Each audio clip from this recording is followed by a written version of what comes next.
Hello, John. Oh, hey, Eric. Are we live? John, we're live. You hit the We're button. live. You hit the button.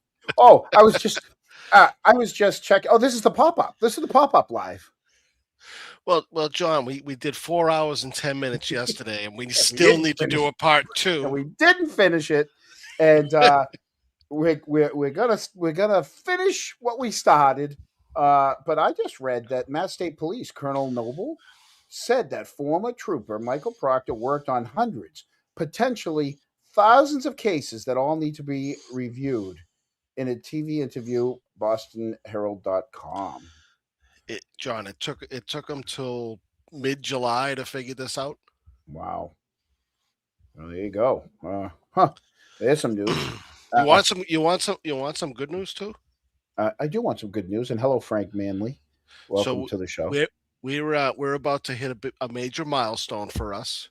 Uh-huh. We are 70 cronks away from 10,000 As free members. Free subscribers. Free subscribers. We are 70 away.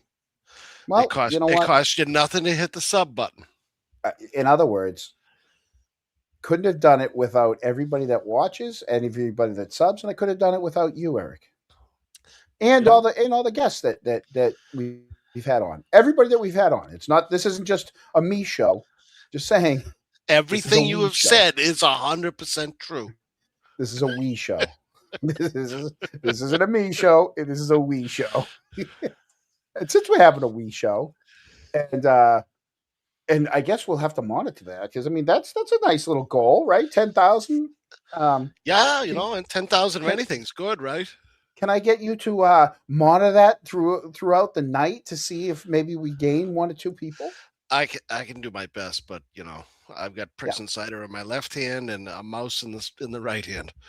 Oh, well, there you go. Well, here's the thing: we've hit our number. We have 30 people watching, so I'm happy. We're talking to our top cronks, and well, I have a little surprise for the cronks. So it's Eric, more than just a surprise, John. Isn't it the second single to be released for the new album? we do. So today I had my cronk board out and I played all of the interviews again. And as it turns out, they said 183 times. They said yep 41 times. Then 492 ums. 445. Like 352 352 likes. There was 182 yes, I said that. 141 okays. Okay. Yes, 69 times. Obviously, 55 times. Yup, 41 times. And honestly, 32 times. Did you use the cronk board to tally up all these numbers? I used the tallier to tally that up. I see. I used the good old tallier to tally that up. And in doing so, I got inspired this afternoon. And so for all our cronks that are watching, the 30 or so cronks that are watching us, you're getting a special. And so without further ado, what's this? Song 6? Song 6 on the second album? Yeah, we don't keep track. It's tough to keep track with you now. This one's, I think you got to know I think you got to know that the title of this one is called Honestly. I don't even recall. Michael wasn't in the actual room.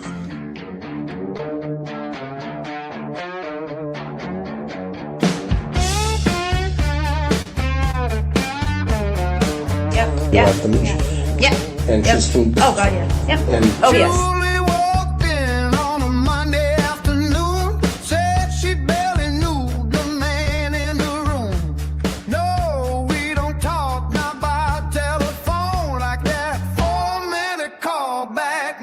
came home. She searched for Michael, nothing came through. Went home tired, Mike, and there he was too. One safe contact, one case related there. One big question she never answered. Honestly. Yep. Interesting. Oh, God. Yep. Oh, yes. Oh, yes. Yep. So, Yep. but if you Yep. by text, Honestly. Yep. Yep. Yep. approximately, Yep. right? Honestly. Yep. Okay. Okay. Otherwise, it's Okay. just Okay. the next word. Okay. Little message in 16 days late. No full distraction, no deleted trail. Just a guided little search on the Canton detail.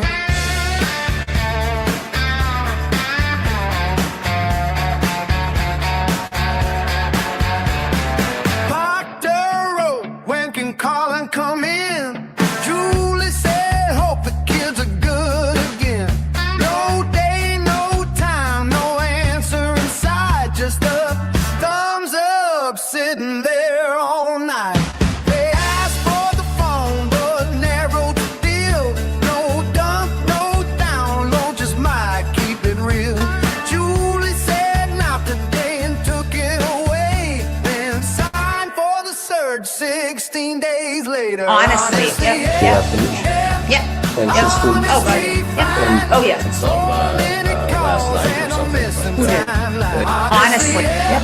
Yeah, but if you Yep. by text Yep. and we went back and forth, what we'll do is we'll just Honestly.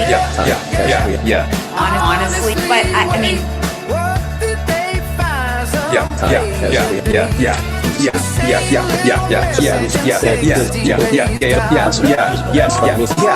The trail, just a guided little search on the Canton detail. She said no phone calls, but the record say four. She said no messages that might walk through the door. to be honest with you, I don't even recall. Michael wasn't in the actual room. Honestly. He was in the actual room. He was in the virtual room with Michael. Behind the one-way mirror. He was in the other room. He was in the green room. He wasn't in the actual room.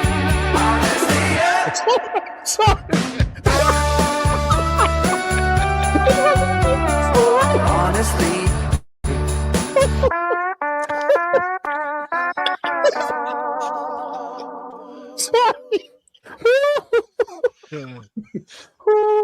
Get it together. John, take a breath. Have a Prixon cider. Honestly, Honestly, John, we had a little fun last night. you had the giggles. You know what it is? It's these stupid headphones. It's the second time I've worn the headphones. Oh, you And should so wear them last all night- the time then.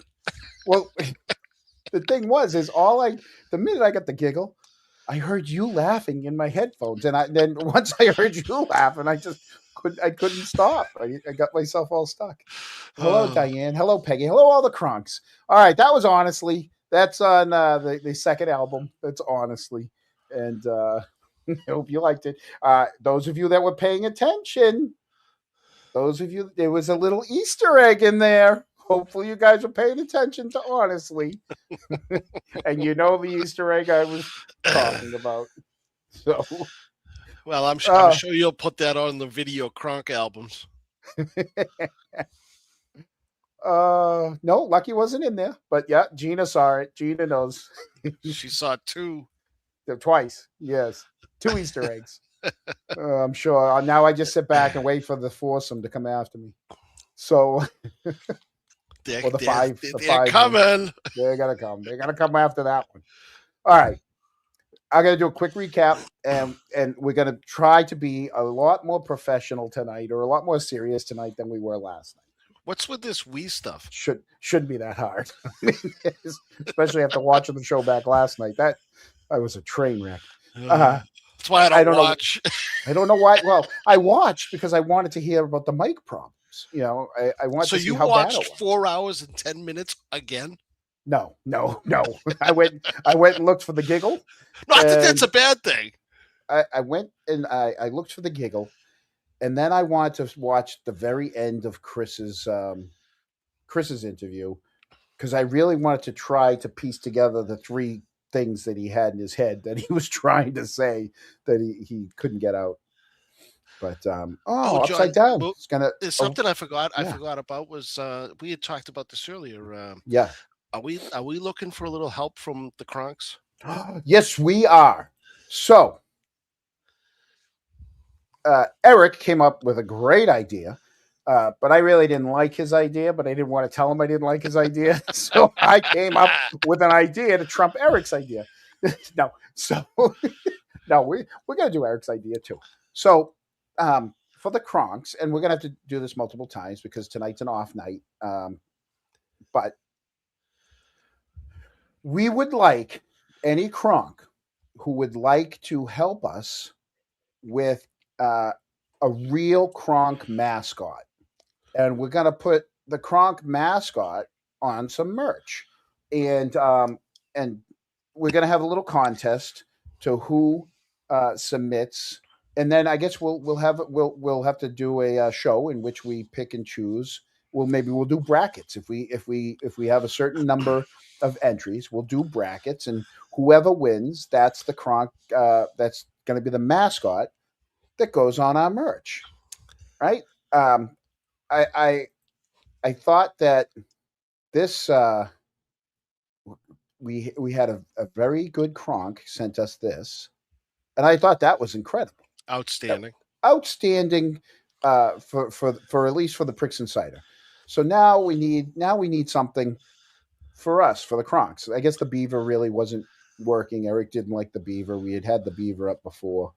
I can't. I don't find even him anymore. remember the beaver. I Yeah, didn't he say I was in didn't front like of it. D&E. He was in front of D&E holding a sign up. I'll have to go back and find it somewhere.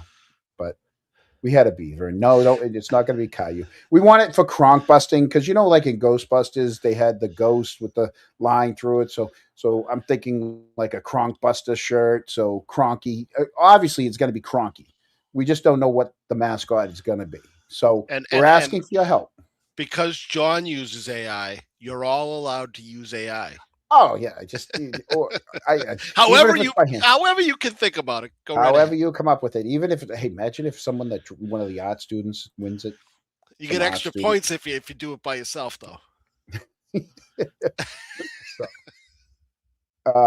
Yeah, don't want to get anyone in trouble. That's a good one. And yeah, no, no.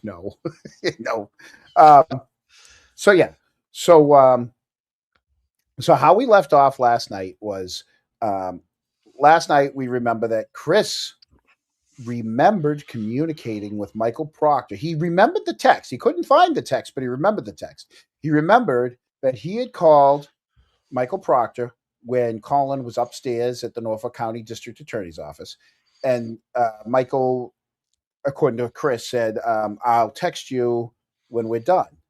And he remembered Proctor texting him all set, and he replied, okay. So he remembered the whole story behind it. But then he couldn't find it, and the investigators tried to search his phone using the 4 different telephone numbers that they had associated with Michael Proctor, and they found nothing. No all set, no okay, no messages. But apparently, Chris could remember the messages better than his phone could, so I don't know. Yeah. So that part was with Chris. We all know they didn't take the phone. They didn't put it on a machine. They didn't connect it to Celebrite. They didn't download anything. They didn't recover anything. It was one of those, hey, can you sign this? Can we look over your shoulder? Can you, and he drew the line at 2 things. He was nervous when it came to the group texts that Michael Proctor could be in, and he really didn't want them searching his phone for the words Michael Proctor because he might have said something bad about him, and he didn't want to get anyone in trouble. And I guess if you're trying to get to the truth, I don't see what the problem is. Is that maybe he said Michael Proctor is a jerk or a doofus or whatever. That to me is nothing that I'd be embarrassed about if I'm trying to get to the heart of the matter. But that's just me. So that brings us now. So Chris leaves the room, goes to his meeting. Now Julie comes into the room, and judging by how quick her second interview is, I would guess Chris probably waited downstairs and they probably went home together. But we're going to bring up Julie's second interview. All right, so this is the day after with Julie. So let me. John, before we get there, I just wanted to remind you and let the Kronks know that unlike last night, we're not going to interrupt as often as we did. Oh yeah, that was a train wreck. I will make you that promise, but I can't wholeheartedly make the promise because I can't take the controls away from John. No. I'm going to be on my best behavior tonight. Okay, I only have 4 Prixons, so see, you're blaming it on the Prixons. Mm-hmm. Slow down. Yes, I am. I only got 4 tonight, so we're good. That 18-pack went quick. It took you 4 hours and 10 minutes before you had to get up. I know. Thanks, Captain Harris. We had fun though, right? There was only 2 that I counted that weren't happy with the amount of interruptions, and I will try to. Yeah, I was one. I was one. Yes.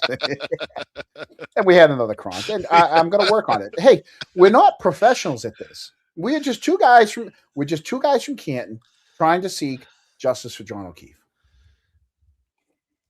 Right? Yeah, it is a little bit more to that, but yes.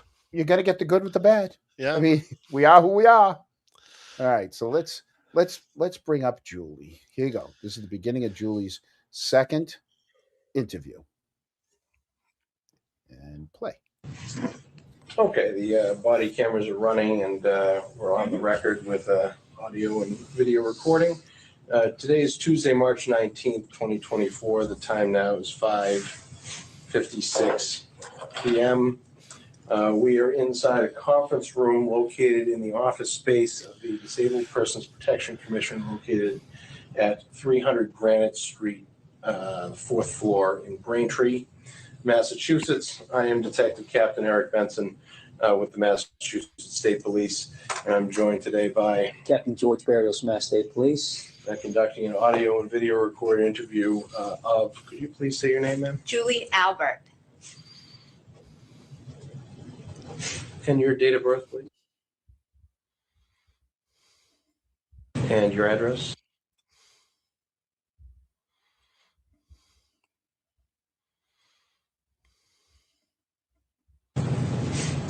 And your phone number.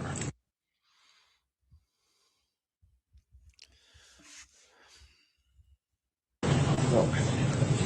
And for the benefit of the record, we interviewed you yesterday at Correct. State Police Headquarters in Framingham. Is that correct? Correct. Yes, you did. Okay. And then sometime after you left, a couple hours after you left, at approximately 6:23 p.m., you gave me a call. I did. And during that call, you advised that you located Trooper Proctor's phone number in your cell phone, Correct. and also located 2 text messages from Trooper Proctor. No, one text message from him, Okay. one text message back to him. Oh, okay, so 2 text Two messages text messages total. combined between me and him. One Okay. to, one from. Okay. Yep. And that those are both from after the death of John O'Keefe. Correct. Yep. And I then indicated, obviously, that we'd be interested in having another brief interview with you. Yep. And we had already arranged to meet with your husband here today. Yep. So we invited you back today. Correct. For a second. Yep. If I was able. Yep. Is that correct? Yes, it is. Okay. And you all. Okay, sorry. Couple quick disclaimers. One, thank you again to the Trial Files for having this on YouTube for us. And second, so she's this is going to be played at regular speed, unlike the goal last night was to play it at 1.5 speed for her so that we could get through it all. Big mistake there. Yep. And she's very willing and eager to help. And here we go. Also, you explained at that time, and maybe just for the benefit of the tape, you explained how you came to find Trooper Proctor's phone number in your phone and sort of the circumstances surrounding that. Yep. Could you just explain that again, please? Sure. I was looking up a photographer from Canton, and he sometimes photographs my son's sports teams and does senior pictures, whatnot. His first name is Mike. I was looking to send him a text message about something. When I hit Mike, there was Mike Proctor, Mike Tereski, who Mike Tereski is the photographer. Mm-hmm.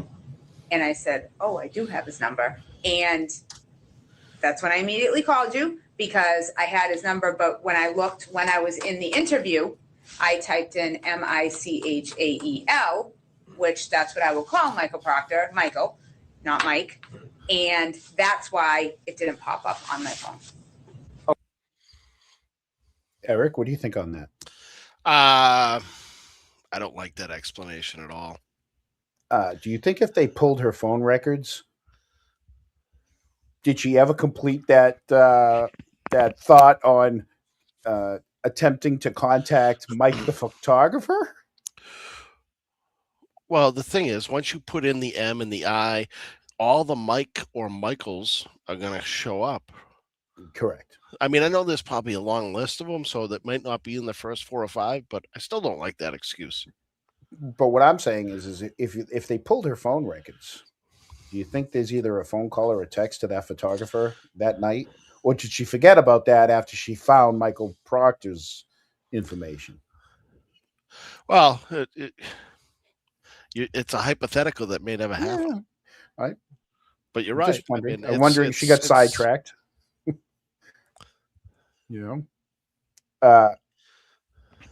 And now that she found Michael Proctor's number, mind you, we had just seen Chris's interview last night. So this is her coming in right after Chris. Okay. Within minutes of Chris's interview. And if we remember back to Chris's interview, he had the whole memory, like we said earlier, of his texts with Michael Proctor. Because if she's at home and she finds Michael Proctor's number, she now knows the number. She can tell Chris, hey, this is Michael Proctor's number. Mm-hmm. So that when you go into the meeting tomorrow, you have it. And we know Michael had plenty of phone numbers. Well, Chris didn't. Yeah, well, neither do I. None of us did. Okay. So that's where we're at right now. Okay. When I was sitting in here with you guys. Okay. Because I typed in Michael, not Mike. And when you type in Michael, it's M-I-C-H. It's not M-I-K-E. So even if you spelled out Michael, it wouldn't, the letters don't match up. So it wouldn't have popped up. Okay. And then I called you right away. Perfect. Well, we appreciate that. So helpful. And so what we'd like to do is we'd like to take some photographs, or maybe just document with the body camera. Excuse me, the contact and the text message. Absolutely. The in terms of our ask yesterday to essentially look at your cell phone for any text messages with Michael Proctor. Mm-hmm. Have you given any? I have, but I haven't figured that out with my husband just yet. Okay. And I will be getting back to you tomorrow on that. Okay. But I don't see it being a problem. Okay. Did he finish his question? No. I want to play this question again because this also just hit me. And I don't want to interrupt it, so let me just go back. Because he did consent to that, and we ran several asked yesterday to essentially look at your cell phone for any text messages with Michael Proctor. Mhm. Have you given any? I have, but I haven't figured that out with my husband just yet. Okay. And I will be getting back to you tomorrow on that, but I don't see it being a problem. Okay, because he did consent to that, and we ran several numbers from several numbers that we had from Michael Proctor through his sort of text message search, and we came up with nothing. Yep. So obviously we didn't do it right because he's saying that he found some last night or something. But Who did? He did apparently. But Who did? Who did? Now,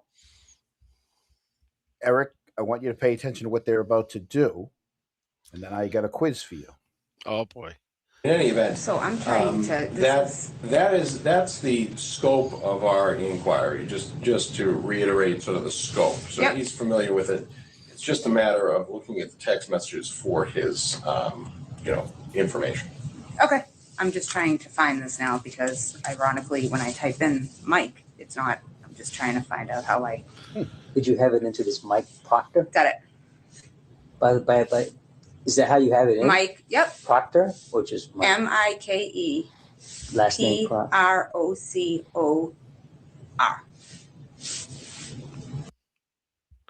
PROCOR. Proctor. She spells him Proctor. PROCOR. Thank God she didn't look under PROCTOR. She never would have found it. And 7272193.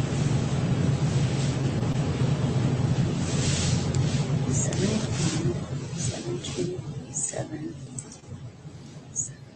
Can you? Is it possible that I can just write it because I'm forgetting what the number is because it's coming up. What do you want to write?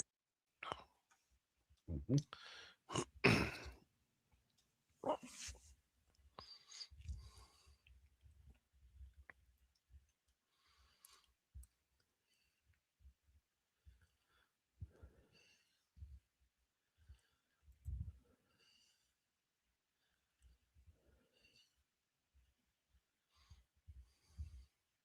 Okay, now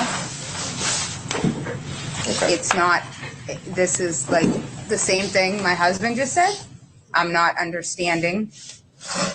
Yeah, it's not coming up with the.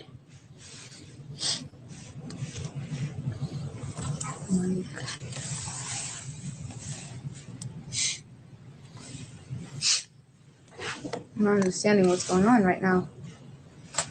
More results will be shown once messages are finished indexing. Could it be like a Maybe actually. How many bars are you getting here? I've got 3. 2, 1, 2? One. I'm just very, Okay.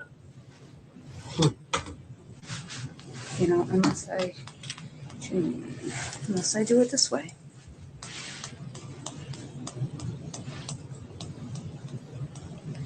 I'll get to it. Yes, you will.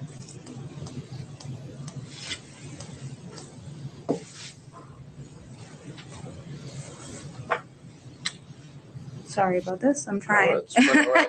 I'm trying. Why didn't you just take a screenshot and show him the screenshot? It worked for Colin and Allie. I'm just wondering when she had it. When Just she had it easier at to- home, It's easier Yeah. to find that way. it's in my phone. I don't know where to find it, but I took a screenshot and look at my screenshot. That would have been one way. Hold on, we're about to get to my question with you. There it is. See? So when I type in, Okay. so you guys do your thing. So do you mind if we Absolutely not. document this? Okay. No, so Okay. What are they doing right now? They're taking a camera and just Looking taking at her pictures phone, of it. right? Oh yeah. Okay. Yesterday, no, not yesterday. Well, last night when we watched.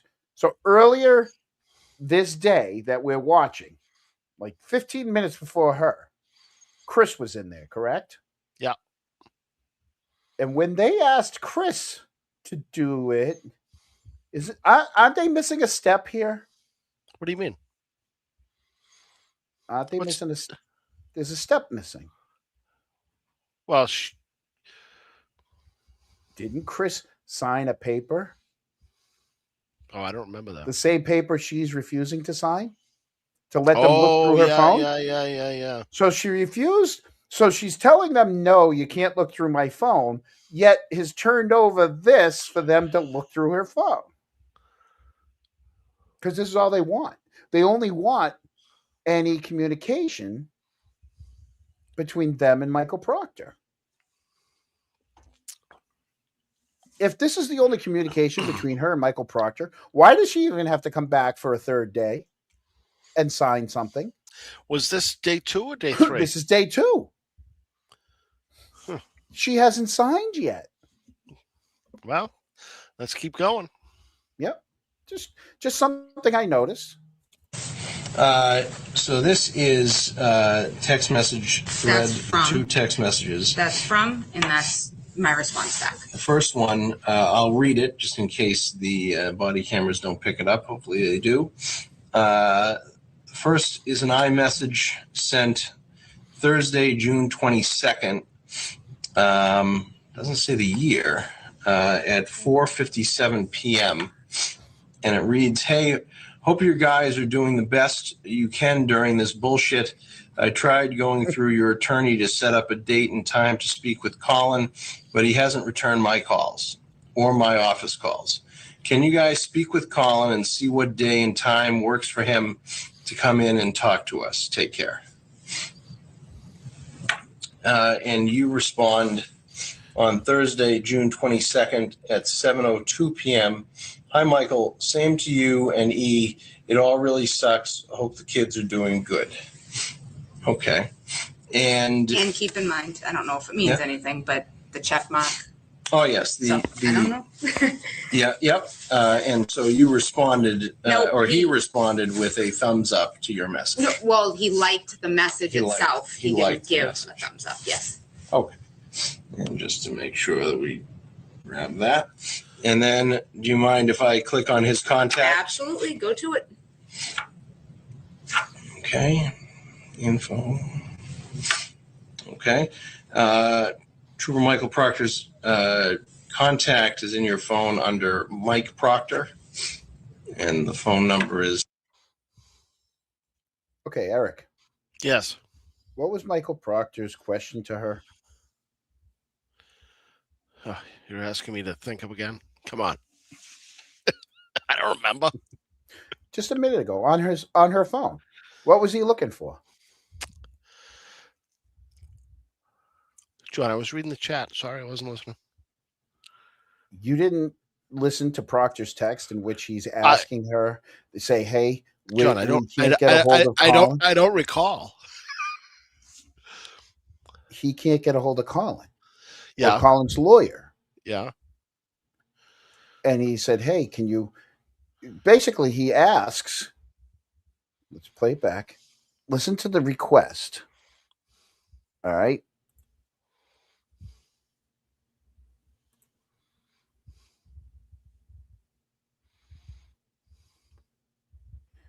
Let's see if I go back the right way.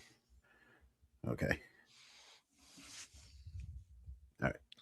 And okay, here we go. Ready? Yeah. "I tried going through your attorney to set up a date and time to speak with Colin, but he hasn't returned my calls or my office calls.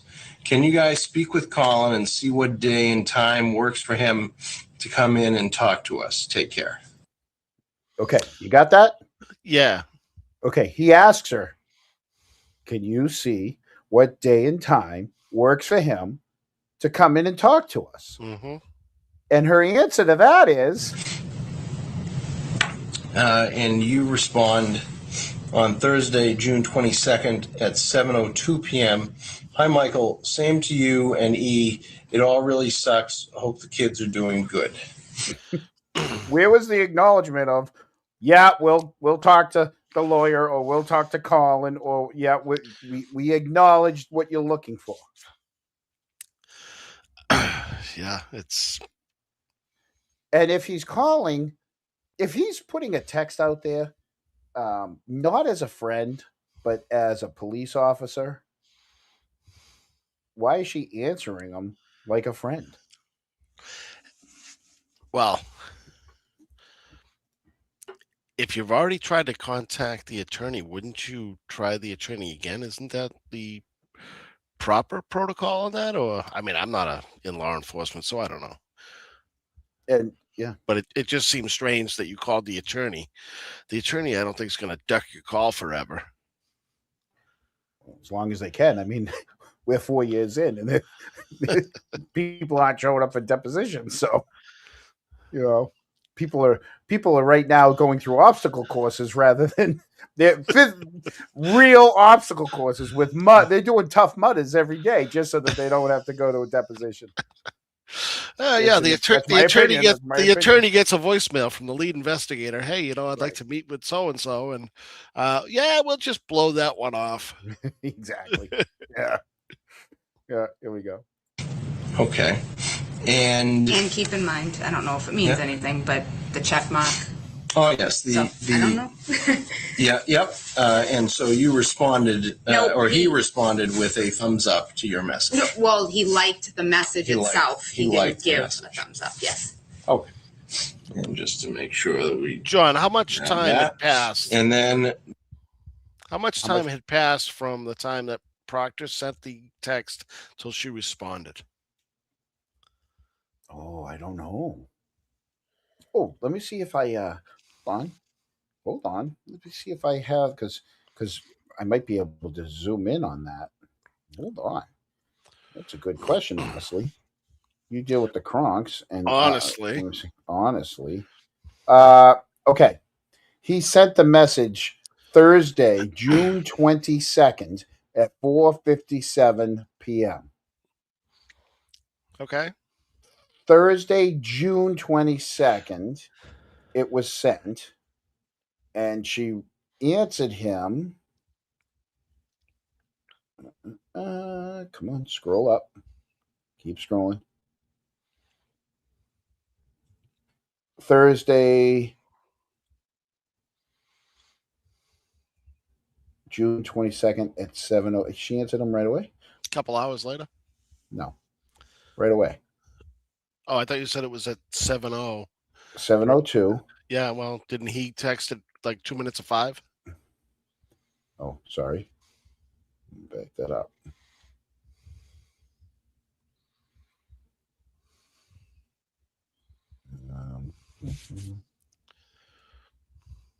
She answered at 7:02. He texted at 4:57. Yeah, it almost sounds to me like a phone call went out after that first text, and maybe she answered a different question via text. But what do I know? Right. I mean, we don't know. We don't know if who knows. I mean, they're already thinking that Courtney was somewhere in between everything. But you're right. But she answered him, what, 3 hours later? Well, yeah, a couple hours later, and 2 hours. 2 hours later. That he also texted at 5. Also sounds like a question that Proctor asked that she read and says, well, maybe I should talk to Chris or whoever before I answer that. Before we answer it. Yep. Yeah. Yeah. So, or, hey, Chris, can you take care of this? And then she just answers him, hey, it's the same to you. So, yeah. So it was a 2 hour thing. He texted at 5. She then answered him at 7. Yes. Or a different response in between that. How do we know? But doesn't that show that a message has been deleted? Not forever. No. Okay. What if you archived all these and then came back? Because was this 2 years before, or 1 year before? This was Thursday, June. I don't know if this was a year before or 2 years before. Because this is 2024, and it doesn't tell you what the year is on that.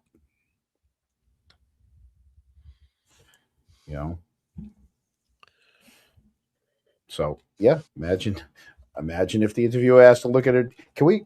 Nope, I didn't sign anything yet. Well, again, like I said, if she's allowing this, why did she come back on day 3 and sign the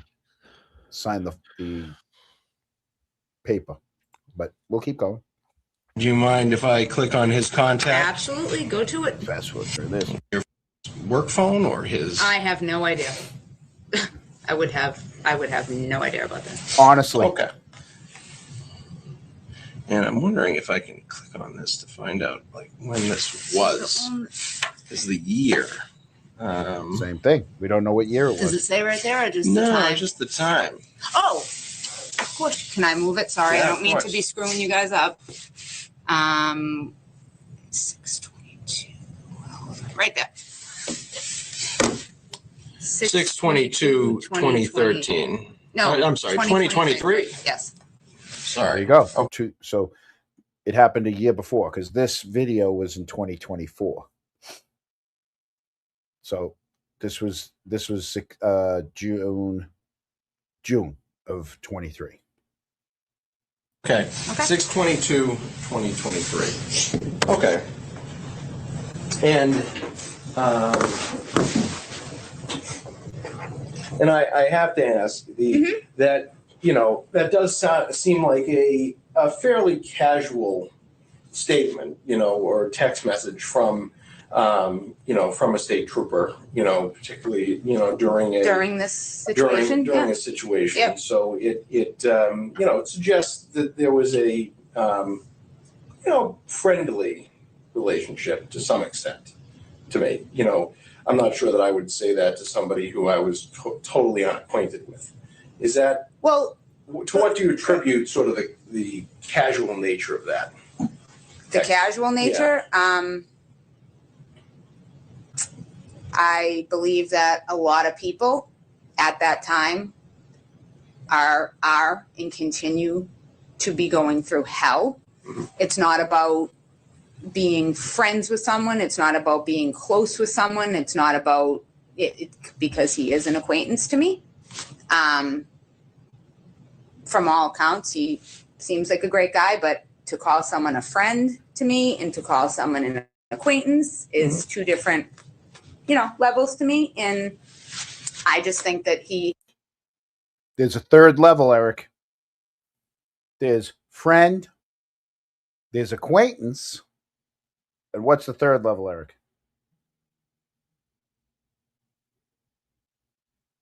Are you muted? Did you mute yourself? Oh, sorry. What's the third level, Eric? Covety. No.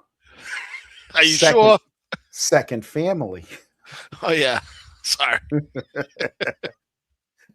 They're not friends. They're not acquaintances. It's family. There you go. See, Kronk's got it. You might be a little slow on the draw, but I thought this was Hollywood Squares. it seems that my phone's blowing up. Not me. What do you got? Oh, Shit I with had class. nothing. I don't have my glasses on, so I couldn't read it. Yeah, Sorry. yeah. No, I'll stop. I'll read it in a minute.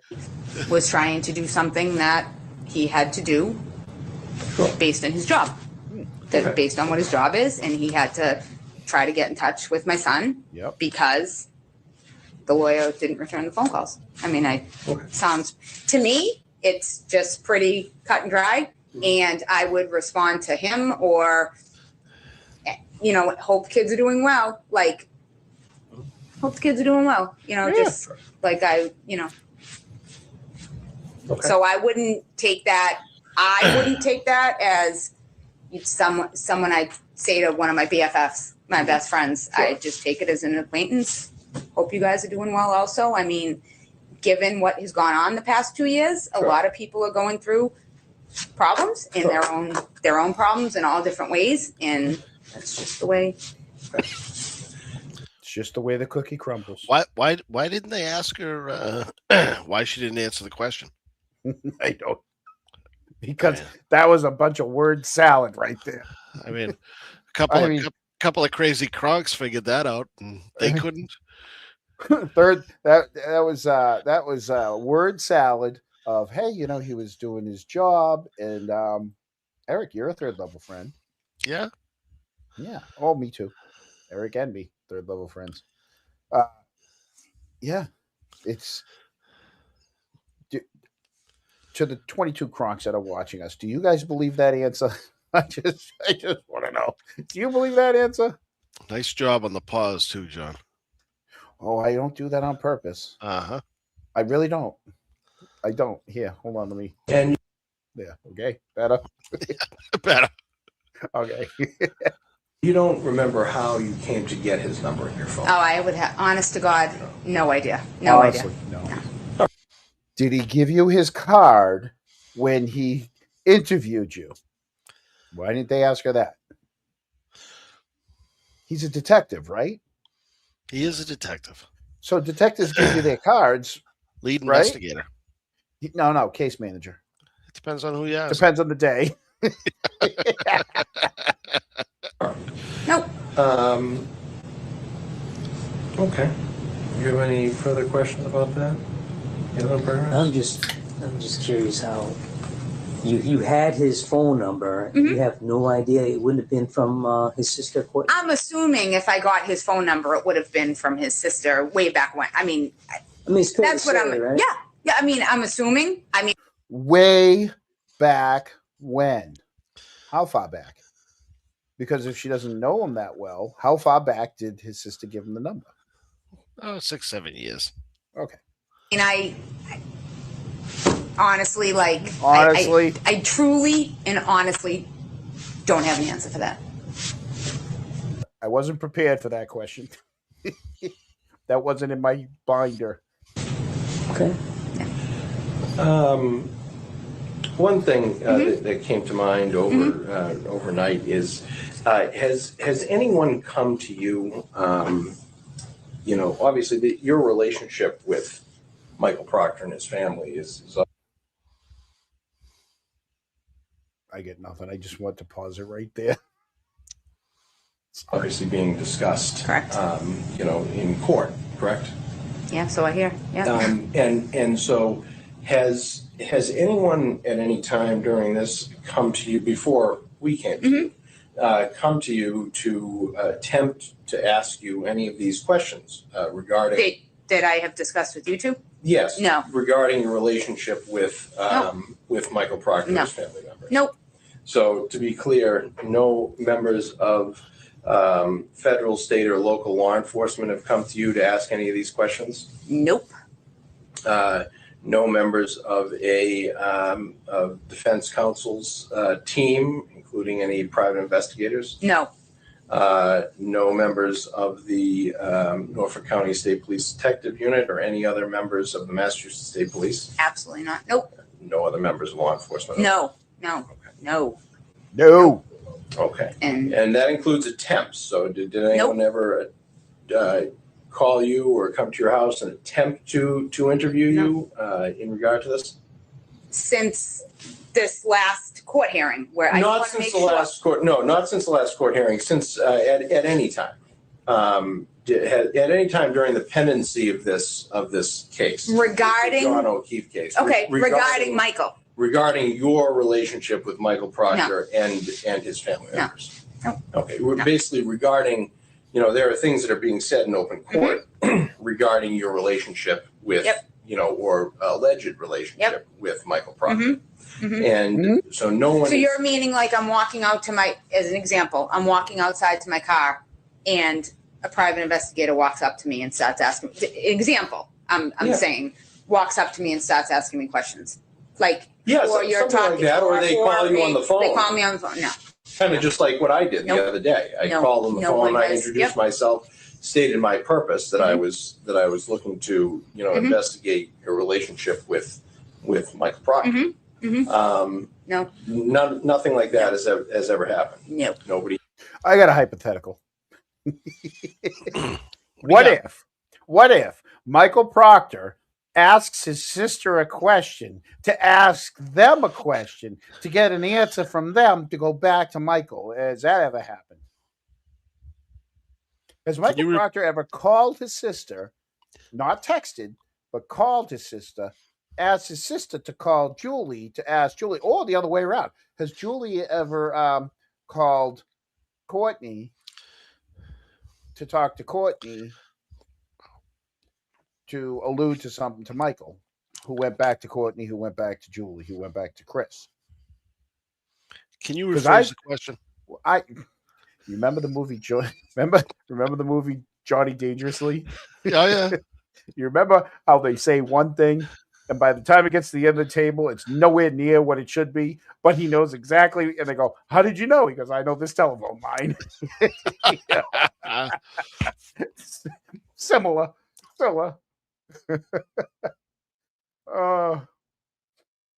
Second Cup Society. Ask who? Yeah, who likes who? You got to put it into here you go, Michael to Courtney to Jillian to Julie to Chris to Colin. there you go.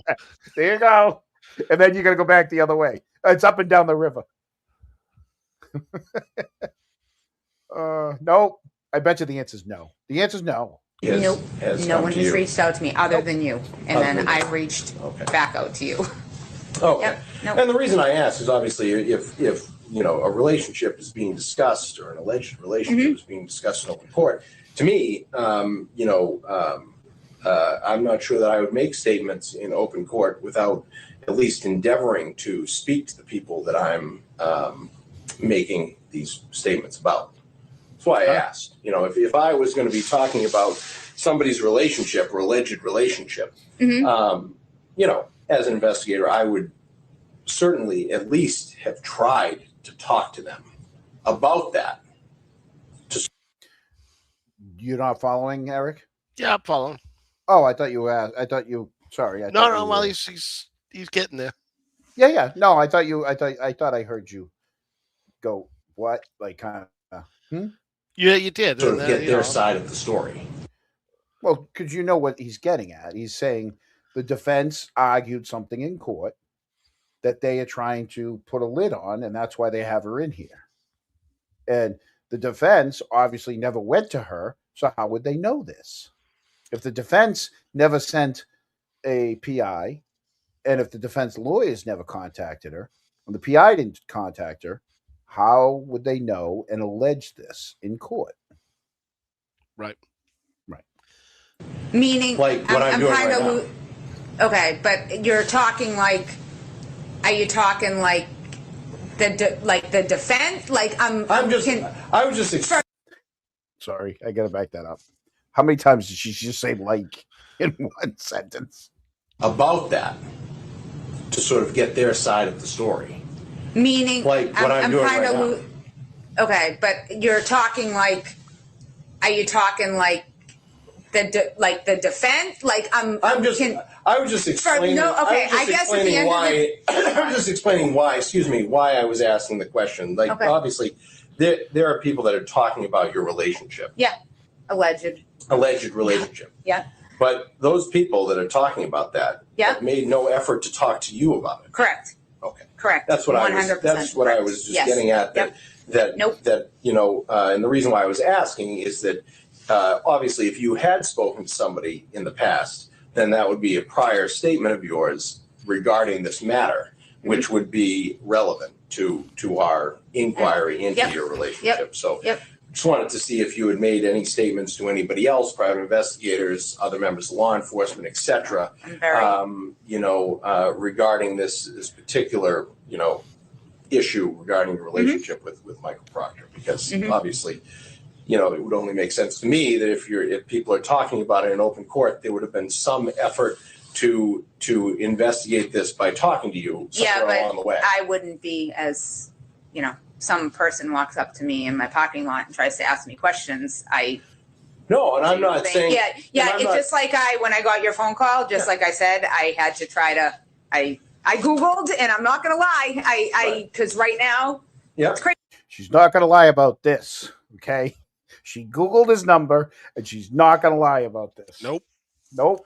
Crazy town, and anyone can call and say anything on the telephone, and you just have to be aware. I get it, and so I'm not saying, Yep. you know, and obviously it would be totally within your rights to say no, that I'm not interested in talking to you. Mm-hmm. But at least if there was an attempt to speak to you, I could maybe understand a little bit more why,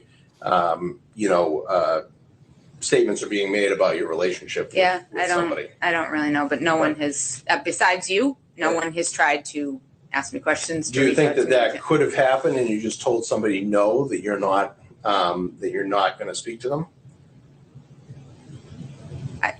Has anybody ever approached you during this case, you know, not a member of the media, someone acting in some sort of an official capacity and tried to interview you and you've just said no? No, thank you.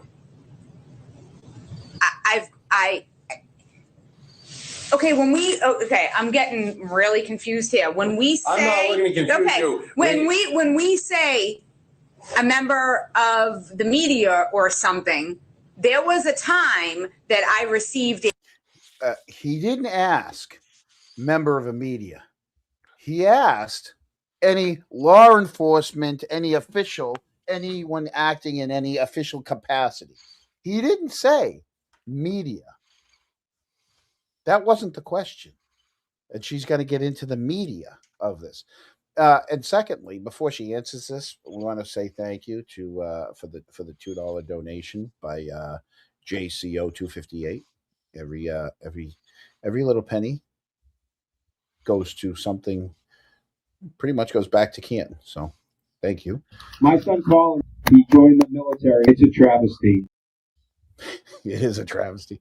And I don't know, for the people watching at home, if you guys, Eric, I know you've seen Shrek, right? Oh yeah. Why is it in my head, because he's off camera, all I can picture is Lord Farquaad asking all these questions. Is that John Lithgow? Yeah. But now I'm not picturing John Lithgow. I'm picturing Lord Farquaad on the other side of the table, because every once in a while all I see is tears. I'm gonna have to do that video. I'm gonna have to put. Oh, here we Lord go Farquaad. again. I know. I'm gonna have to add him in. Oh, let's let her talk. Let's let her give an answer to something that wasn't the question. Here we go. a telephone call, but in my eyes, I wouldn't say this was a person of the media. No, I'm not interested in the media. I'm not interested in the media. Yeah, I'm not the media. Okay, but it was no one that I spoke to. I mean, Text him. So I don't want to confuse you. yeah, well, I'm very confused right Okay. now. Yeah, we can tell. That's not my intention at all. Basically, if you had given any statement to anybody else in regard to your relationship with Michael Proctor, that would be something that would interest us, because it would be a prior statement of you. And so obviously, if your statement to that person differed from what you're telling us, we could then compare the statements, or if it was consistent, it would corroborate what you're saying. So basically, I'm just trying to figure out whether there are any prior statements that you've made. Honestly, but it doesn't sound like there are. No, I mean, I went in front of the grand jury a couple months after John passed away. Yeah.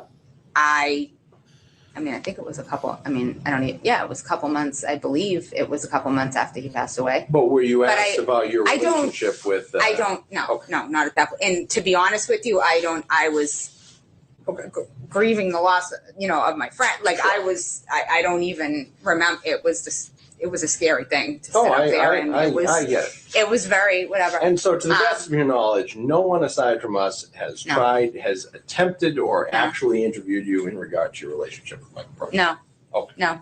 That The was only other interview I've had was an interview about the night that John died in my home with Trooper Buchanan.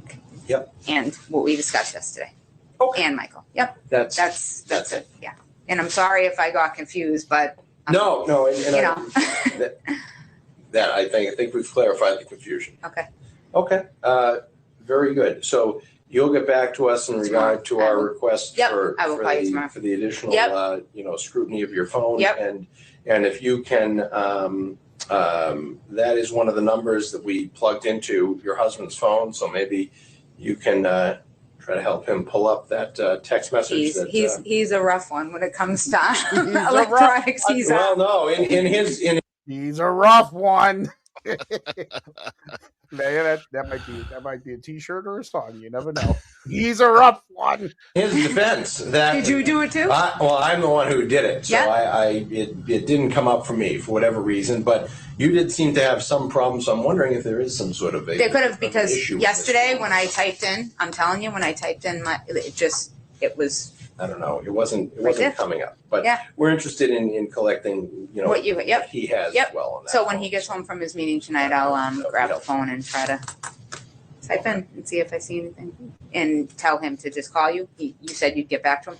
He'd get back to you. Yeah, Okay. he can just give me a Okay. call. And So then- maybe it and is just like. circle back around. Yeah, I'm looking at one bar right now. I don't know. I don't You know. just- I never thought that affected that, but I don't know. I'm not sure either. Yeah. But regardless, Okay. that was it. I appreciate you coming back Yes, in, and and hopefully we'd be able to use this space if you and your husband Need- come back Yep. in for that Yep. issue. So, any further questions or No. issues? No. Captain Barrios? No, sir. No. Nothing. Okay, if that's the case. If nothing further, we'll conclude the interview. The time now is 6:18 p.m. Tuesday, March 19th, 2024. Okay. How'd I do? Did I not pause too Yeah. much? You Wasn't did that well, bad. John. I did. It wasn't as bad as last night, right? You were on the verge of giggling too much, but you kept it together. I just want to let you know, Kronk says that please know that they are enjoying everything that Eric and I am doing, especially the new videos with Julie. So to that, Kronk, well, that's what we're trying to do, trying to bring awareness. Cheers. Yeah. Cheers to the Yeah. Kronk. Yeah. Pricks and cider. There you go. All right.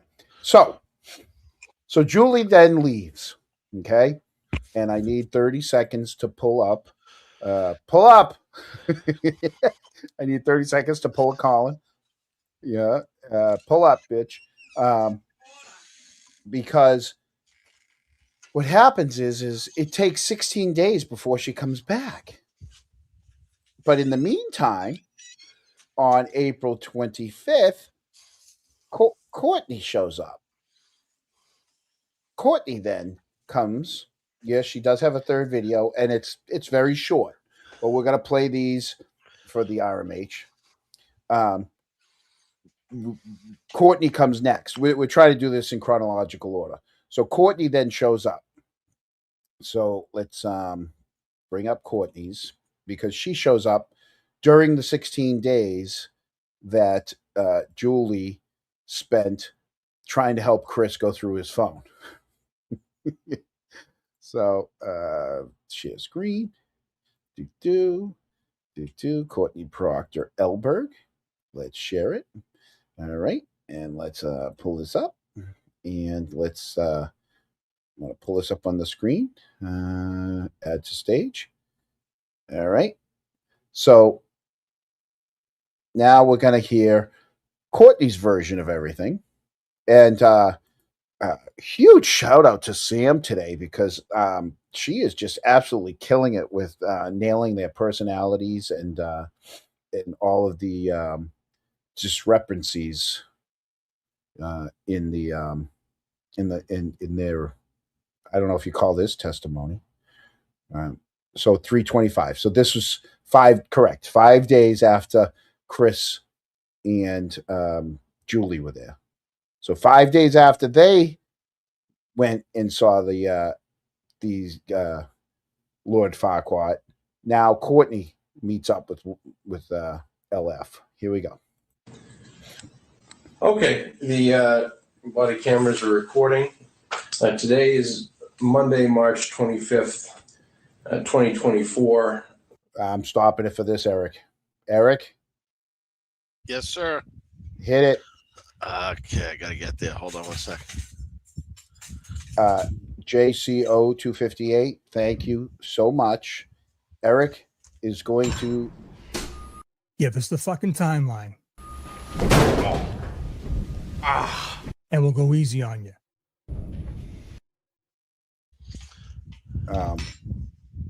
Here's another one. I'm probably not going to be in Matt Damon's movie, and from there's a rumor. I don't know if I'm allowed to speak out of school, so I guess I'm going to have to do one of those Dixie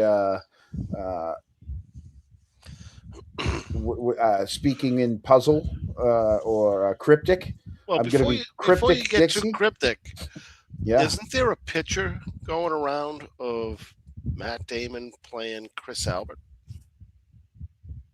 I think I may have seen it where Matt Damon is bald, and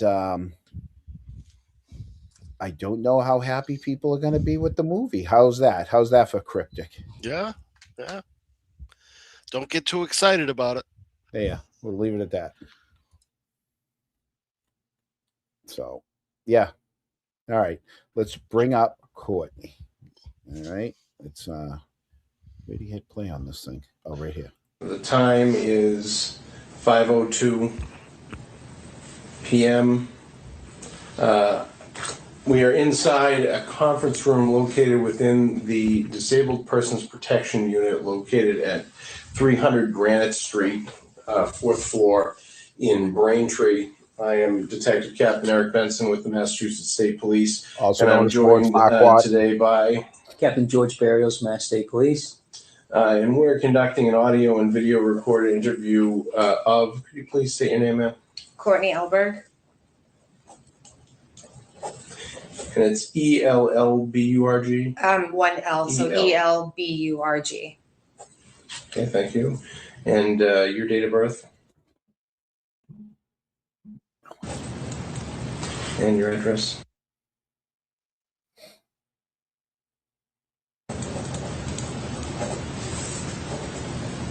What was the address again?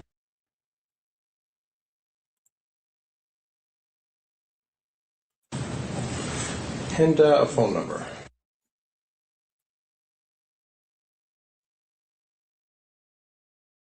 Okay, and that's a cell. Yes. All right. Any alternative numbers? That's pretty much your best point. Yeah, no phone. Okay, perfect. And so just to rehash, for the benefit of the record, how we came to be here. Early afternoon today, I gave you a call on your cell phone. Yes. Is that correct? Correct. Okay, and I introduced myself as a detective captain with the state police, and I indicated that I've been asked to investigate or inquire about the relationship between your brother, who is Trooper Michael Proctor, Correct. and Julie and Christopher Albert. Yes. And I indicated that I felt that speaking to you was important to sort of establishing that relationship because it seemed like you sort of sat in the middle of that relationship. Yes. Is that correct. essentially accurate? Correct.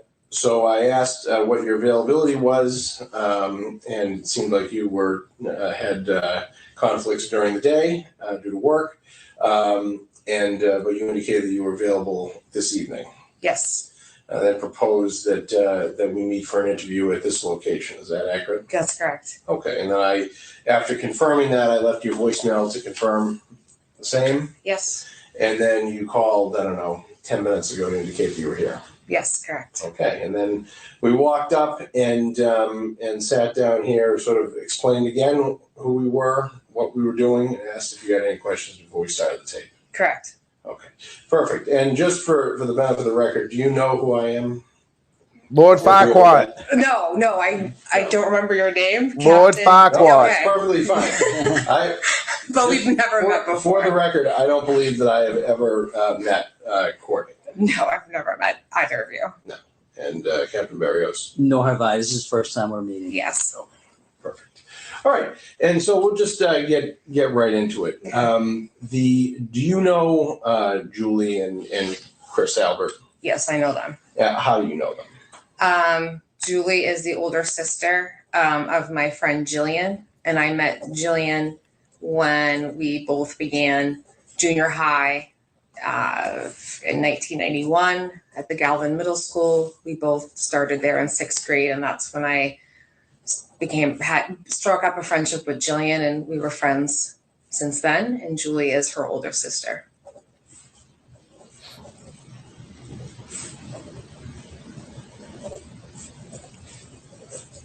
Are you still friends with Jillian? Yes.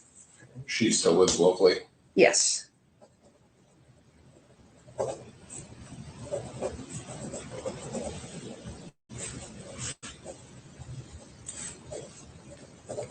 And how much older is Julie than Jillian and then you? So I'm gonna be 45. I think Julie, she 50? Yeah, Julie's either 5 or 6 years older than me. Okay. I feel like when we were freshmen in high school, Julie had already graduated like the year before, so there's probably about a 4 or 5 year age gap. So if you're 45 and she's 5 years older than you, that would make her 50. You don't have to be a Marty Bedoin mathlete to know this. And no, the middle school was never called junior high. I don't think I've ever met anyone that's called it junior high. It's always been either the Galvin or middle school. Nobody's ever called it junior high. Eric, did they call it junior high when you were in school? And before you answer that, Eric, make sure you unmute yourself. You didn't unmute yourself. Nope. I don't hear you. I don't hear you. Keep talking, Eric, because I don't hear you. Nope. Nope. Nope. Nobody can hear you, Eric. That's a problem. Well, now I can hear you. Really? Yeah, but you're not using that mic. You're using the mic over by your little laptop that you use. How about now? It's still the mic that's not right in front of your face. Eric, you know what I would do? I'm going to let Courtney keep talking. Why don't you leave and come back in? How am I doing now? No, you're still the same. Really? Oh, there you go. Yeah, I switched the mics. I don't know why it switched on me. Yeah, well, that's what happens when you leave, and you know, I don't know why you can't sit here all night like me. Okay. I didn't want to be rude.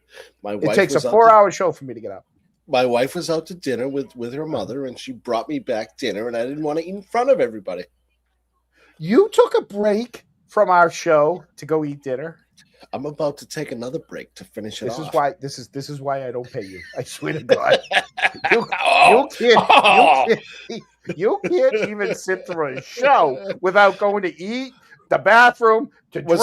Was I supposed to be rude to my wife? Answer the door, to move your vehicle, because how about that one? You had it because you were double parked. You want to talk about it that happens. One? Okay. I solved that situation, John. So we have more people that are viewing us now. A quick recap. Earlier tonight, we put it out there. If any of our Kronks want to submit a mascot that we can use on our merch, Cronky, his name is Cronky, right?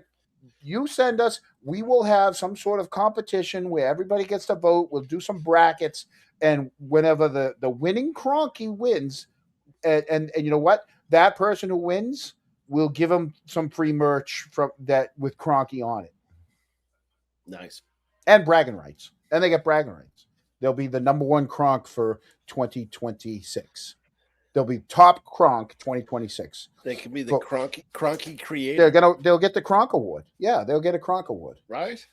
Yeah. Speaking of Kronks, look at that. Buzzing for truth. Here you back go. Again. Buzzing's back.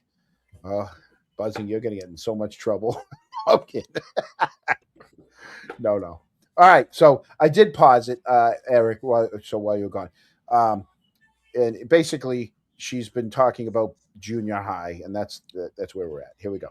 Okay. So the Julie was quite a bit older, I guess, Yeah. from a sixth grade standpoint. Oh yeah, yes, yeah. Especially when you're a freshman in high school, and Yeah. So did your relationship evolve over time? Yeah, so for most of my friendship with Jillian in junior high and throughout high school and a little bit after college, Julie, like I knew Julie, I was at Jillian's house a lot, so I knew who she was. But shortly after Julie graduated high school, she had her first child, and I went off to college, so we didn't really strike up. Our paths didn't reconnect until well after I had finished college and moved back from Connecticut, and I was back in Massachusetts. And Julie by then had 3 young boys, and saw her a little bit more often. And I would, if Jillian had her nephews and I was with Jill, like I got to help babysit the nephews and things like that. So it really wasn't until like my mid-20s where I honestly got to really know Julie a little bit more, because in junior high and high school, I was her youngest sister's annoying friends. Like it really, I knew who she was, but it really wasn't until later that we made our own kind of friendship. Okay. And so in your mid-20s after college, you come back here, and then you're still friendly with Jillian, but now you're more peers, with Julie than you were in your childhood because of the age difference. Age differences and so. Yeah, and Jillian would watch her nephews, and we would sometimes help Jillian watch her nephews, and that's how I got to become a little bit closer to Julie. She was home with 3 boys. Okay.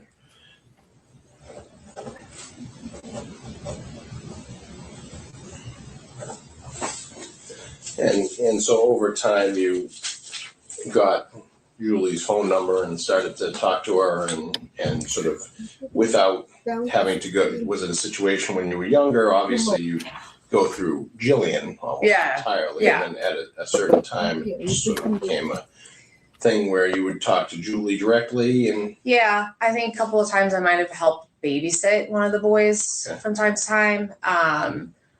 Jillian we could have been on a group text. So yeah, eventually I had my own connection and my own direct contact with Julie. Okay. And how would you describe your relationship with Julie now or over the past several years? So when I got married and my husband and I we actually settled back into Canton, and we had our 2 young kids.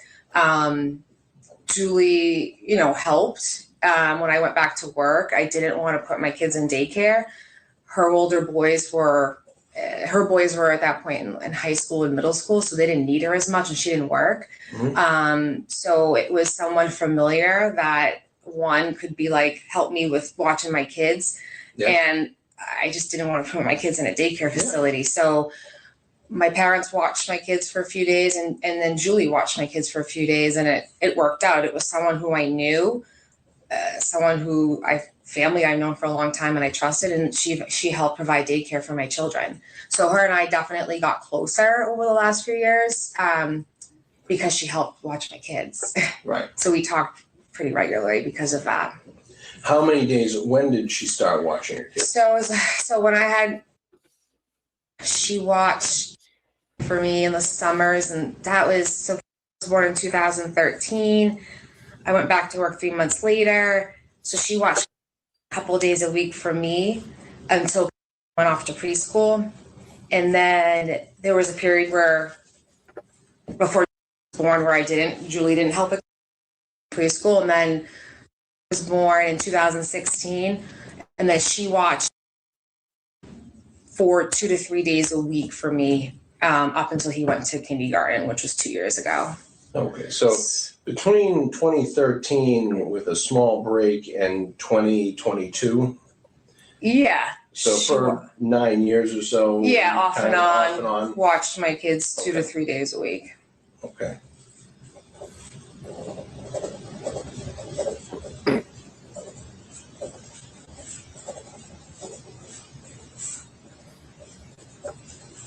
All right, and would you watch other people's kids at the same time, or was it just your kids? It was just my kids. Okay, and obviously over the course of that time, you became somewhat closer. Yeah. Because got my kids. daily interaction, Yeah. and she has your kids. Yeah. So, okay. In terms of socially, obviously, you had a sort of a business relationship in some way with her, friendly business relationship, something like that. Yeah. I mean, it was business because I paid her. So yeah. Yeah. But aside from that, did you? What was your social interaction? Your pure social interaction like with her? I don't like. We didn't hang out. I was a young mom, so it wasn't like I was going out a lot, and she wasn't really someone that went out a lot, but we talked regularly. She honestly gave me advice about kids, like when one of the kids had the stomach bug, she would be someone I would go to say, what do I do? I don't have an older sister, and sometimes my mom, her advice was from when my brother and I were young in the 80s, and things change, and there's new ways to swaddle kids than my mom knew. So sure. Julie was someone who just raised 3 boys, and I would ask her lots of questions about infants and toddlers. I do have to say, when I originally watched this, I thought she said something else. I didn't think she said swaddle. I had to go back and listen to the word swaddle. I thought she said swat, and I'm like, who's swatting kids? And I'm like, I mean, my mother just used a backhand or a belt, so I'm wondering if there was a whole new way to swat kids, but apparently she said swaddle, and so yeah. Eric, how's everything going over there? I'm not happy with my mic situation, John. I know you look very frustrated, but we're just gonna take this piece off and forget about it because it's not working today. No, I hear you just fine. Yeah, that's for my MacBook microphone. Yeah. I will say that some people are happy that a lot of people didn't get the notification. And so some people are kind of just finding us right now. So there you go. Amber, thank you for joining us. I don't know why the notification didn't come out. It's probably because I set it up way too late and it didn't send out notifications to people. It did send out notification. I got one. Oh, it did? Oh, half hour before the show. Yeah. Well, I mean, we knew last night. You set up the show a little late, but that's okay. Yeah, I mean, we knew last night that when we knew we couldn't get through it, we're like, well, we got to finish it. So here we go. So swaddle. She swaddles the kids. She doesn't swaddle. I saw her a lot because she was either coming to pick up the kids or drop them off, but it wasn't like I went out on the weekends with her all the time. It was just most of my socializing was because she was coming to my house with the kids. Okay. All right. And would you see her at sort of birthday parties, family parties and such? Would she come to your house for your kids' parties and such? Yeah. So first time mom, I had extravagant birthday parties for my daughter. My poor son kind of got gypped. But Julie and Chris and the 3 boys were always invited to my children's birthday parties. That's forever going to be on the record now that she gypped her son and she loves her daughter more than she loves her son. My son's birthday falls around Thanksgiving, so they would come over for dessert, bring him a gift. So bigger family functions that were really around my kids, they would be at.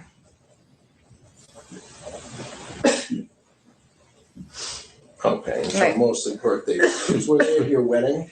Yeah, so Jillian was my maid of honor, and Julie and Chris were invited. Julie and Chris's brother was invited. Julie and Jillian's mother was invited. Pretty much the whole family that was still living was invited. One of Julie's sons, Colin, was my ring bearer, and during those years where I helped Jillian watch her nephews, I had a soft spot for Colin because he was a young boy who had a lot of anxiety, and I just kind of made a connection with him, and he was my little buddy. And so he was a ring bearer in my wedding. Okay. And obviously at these, so your social interaction was in a lot of ways limited to things revolving around your kids, for the obvious connection there at your house and also your wedding. Or if Jillian had like a function for her. Like if Jillian said, "Hey, everybody, I want to go out and celebrate my birthday," Right. I would see Julie obviously there. Because you go out. Okay. Yeah. So But yeah, there would be times where it would be sort of a birthday celebration for Jillian, or maybe Julie's birthday where you. yeah, I would be invited to Julie's birthday. I was invited to Chris's birthday. Did that happen a lot, or was that pretty much during that 9-year period of time? Is that like sort of the norm that you would be invited? And I think Julie had a surprise 45th or 50th birthday party for Chris. I was invited to that. No, there was never a birthday party for Julie. She hated that stuff for herself. So I would say, I mean, when their brother died, we were at a wake and funeral for the brother. When the father died, I was at the wake and funeral for the father. So those type of functions is where I would see them over that course of 9 years. Right. Okay. And at some of those functions, your brother was present? He was present at my wedding. Right. And he was present at my kids' birthday parties. But he was not present at any of their functions that they hosted. So, okay, so your brother and your brother being Trooper Proctor, Yeah. he was present obviously at his your kids' birthday parties, Yeah. which were held at your house. I imagine. My house or my parents' house. Your parents' house.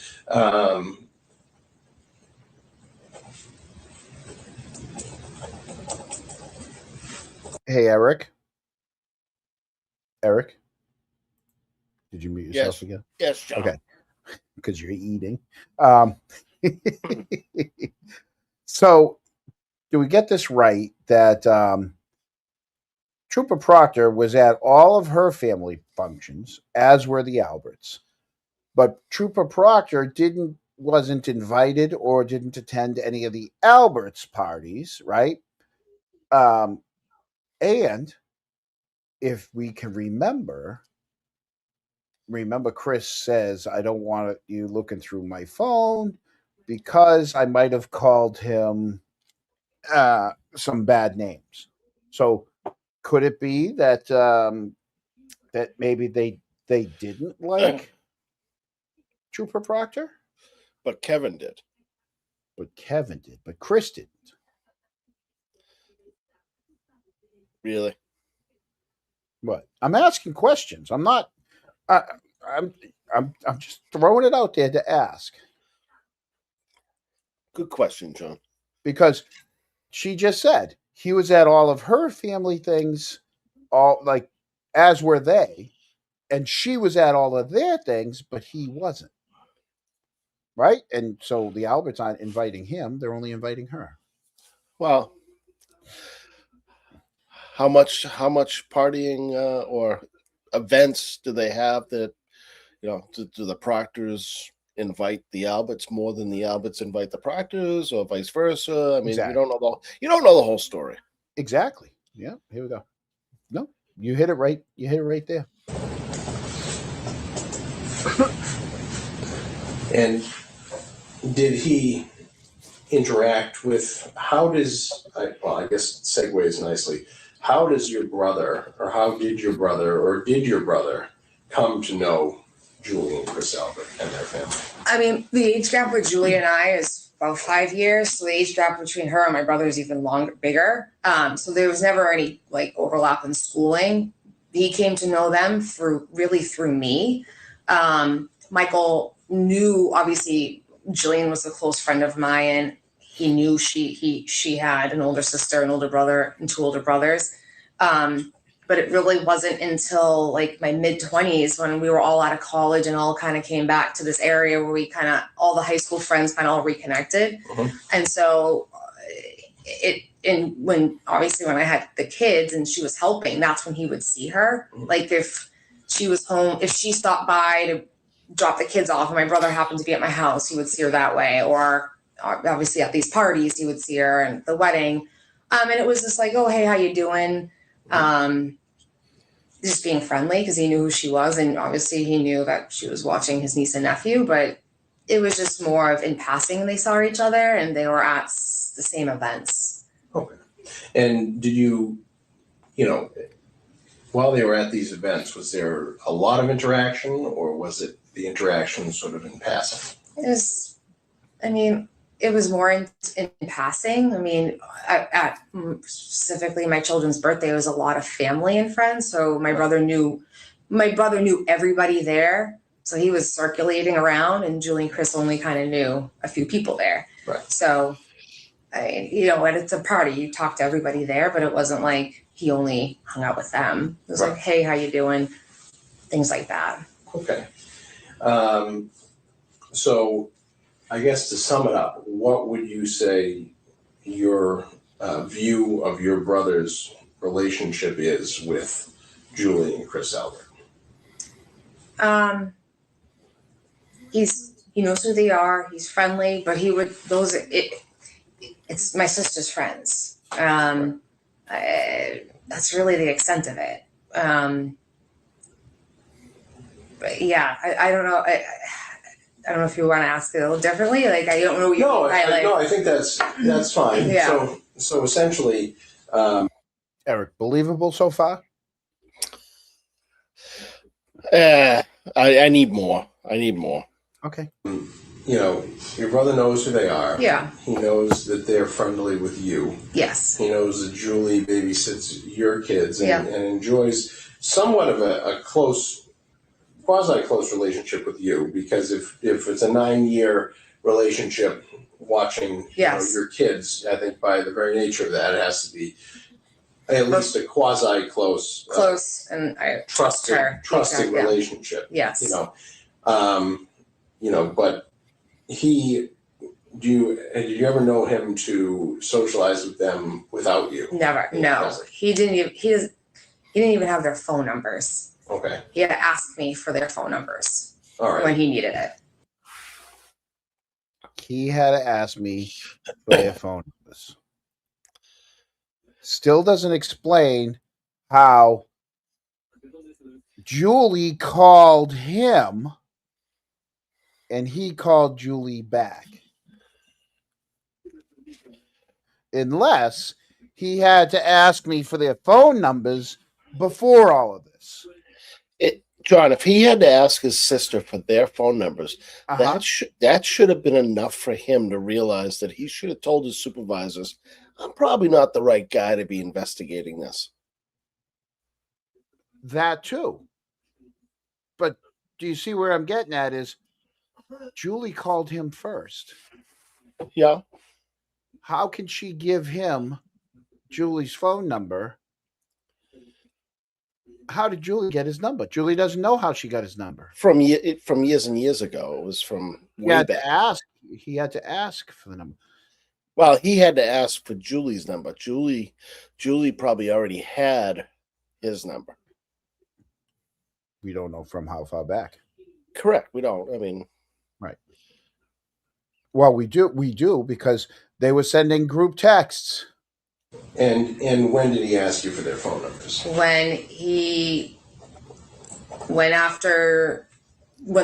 the investigation started, and he was having to go and investigate and go and talk to a bunch of different people. A few weeks into it, he goes, "Oh, I think I have to talk to Julie and Chris. Can you send me Julie's cell phone number? I don't have it." So, what was the text when the day of the what was the text between him and his sister that day? Let me back that up. He's saying it's a few weeks into the investigation. Mm-hmm.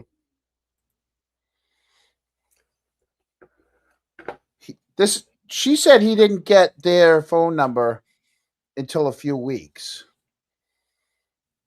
Who did he say he had to interview? They. Wait a minute. I gotta look this up real quick because it's been so many years now. I forget, right?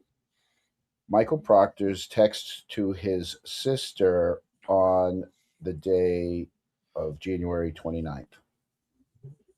All right, let me get my glasses. Are you asking Casey? No, I'm asking. Yeah, no, I'm asking Google.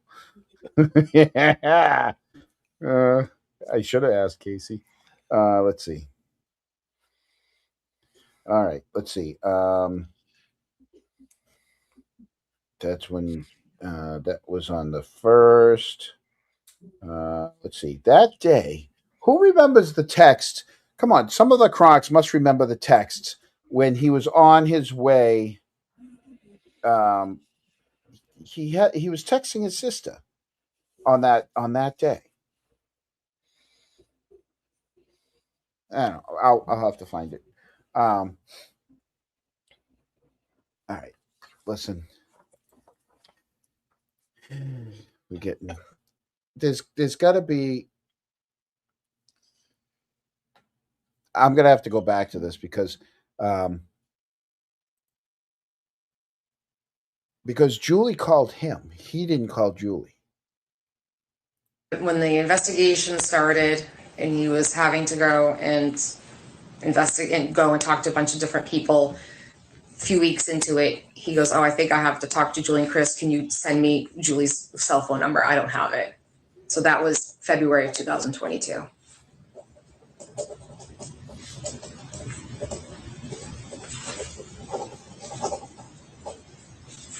So it wasn't like he ever had direct contact with her ever, like, and texted her in a social way, or Chris. There's some suggestion that there might have been some text messages between your brother and Julie that predates that. Do you have any sense at all of what those could have been? No, I don't. I think the only thing that I know at that time, Michael and Elizabeth's his wife, their daycare was up in the air. And I remember saying to Michael, like, "Hey, maybe you'd want to consider Julie to help out in the interim until you find a permanent daycare." Mm-hmm. He asked her if she knew of a time that predated the investigation episode. She says no, but then directly goes right into, yeah, it was probably when they were looking for someone to watch their kid. And I said, why don't you try Julie? And so it could have been in that context, but not that I'm aware of, that there was communication. But there was. And what was his response? What was the end result of that? Did Julie ever end up babysitting? No, she never ended up babysitting. I quite frankly don't even remember if he reached out to her to ask. Did you say that you were going to ask, or did I said I just suggested it to them because they were in their daycare. Their daycare person last minute said, Eric. Yes. Okay, right here. I'm going to play this again. All right. First, she says, no, I can't remember of a time. Then she tells you a time. Then she says there was communication. And then he asks her a question and she says, but they didn't talk. Literally, this is what they say. Right here. Do you have any sense? Ready? Go ahead. No, I don't. I think the only thing that I know at that time, Michael and Elizabeth's his wife, their daycare was up in the air. And I remember saying to Michael, like, "Hey, maybe you'd want to consider Julie to help out in the interim until you find a permanent daycare." Mm-hmm. And so it could have been in that context, but not that I'm aware of, that there was communication. There was communication. And what was his response? What was the end result of that? Did Julie ever end up babysitting? No, she never ended up babysitting. I quite frankly don't even remember if he reached out to her to ask. But there was communication. Did you say that you were going to ask, or did I said I just suggested it to them because they were in their daycare. Their daycare person last minute said, I can't take. My sister-in-law was supposed to go back to work in 2 weeks. And I said, and they were kind of frantic, scrambling to figure out who was going to watch.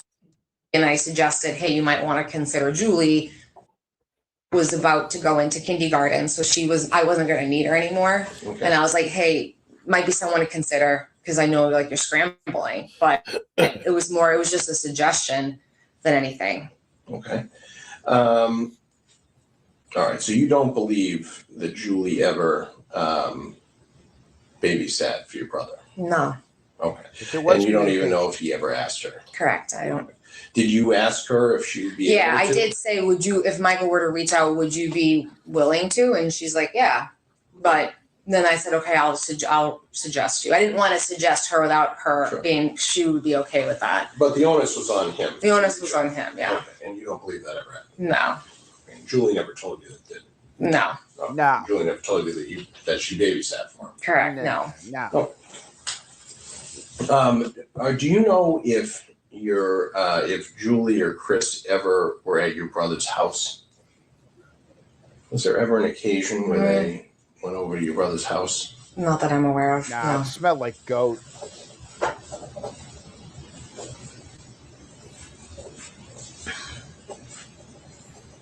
They said it smelled like incense. Going over there. back to this possibility, there would be text messages between your brother and Julie prior to February of 2022.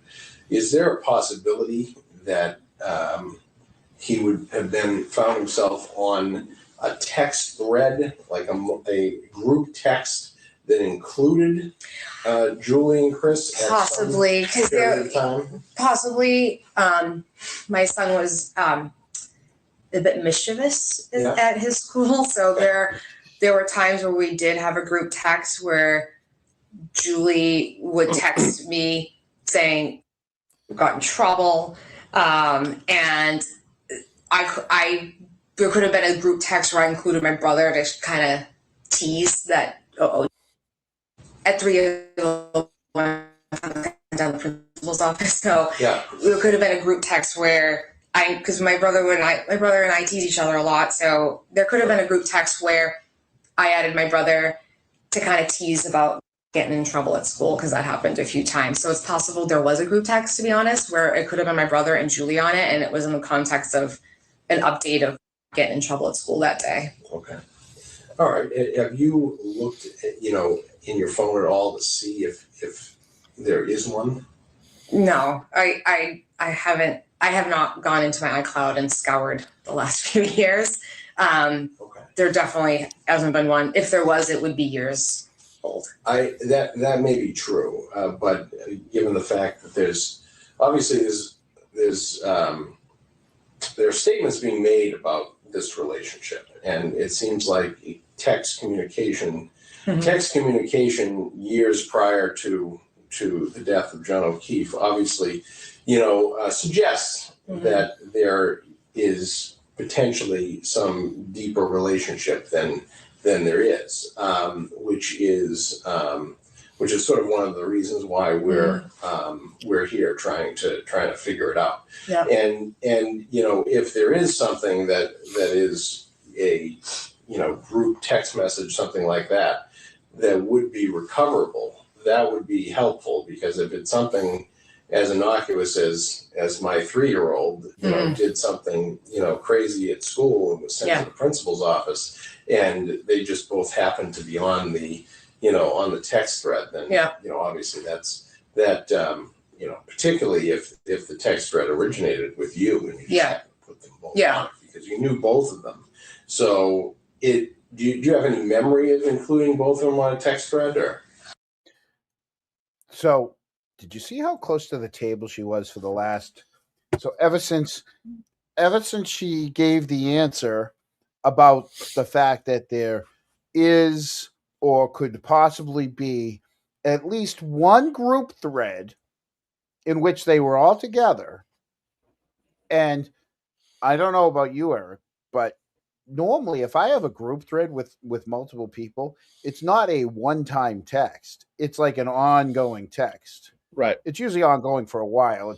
Some people check out of it after a while, but it's not a one-time thing. Right? But no, it may not be a daily thing, but it's probably a somewhat common thing. Correct. And so from that question on, her hands were down under the table, like right down. She got rigid. She had stopped swinging around in her chair because early on, she's kind of rocking in her chair back and forth. From that, for the last 2 minutes, it was just solid talking about this. It was a whole different body language in her when it got to be about a group thing. Telling you, the body language speaks all by itself. Yep, it does. I See think the hands under I down mean, it's low, definitely highly likely I did. and you see how close to the table she is now. Before she was back and kind of swinging. Now she's leaning forward and trying to keep her hands down for the most. John, you're doing it again. Sorry. Because they both would tease me about getting in trouble at school. Yeah. And it's highly possible I did do that. It's a while ago, so I mean, I have to go back and definitely verify that. But it's possible that I definitely did. Okay, that would be helpful. Okay. You can, I think that finding any group text messages or text messages, that involve both Julie and your brother would be very helpful, because I think that is that and these interviews, I think, are the most direct path to really, painting the picture of what this relationship or relationship was all about in reality. Yeah.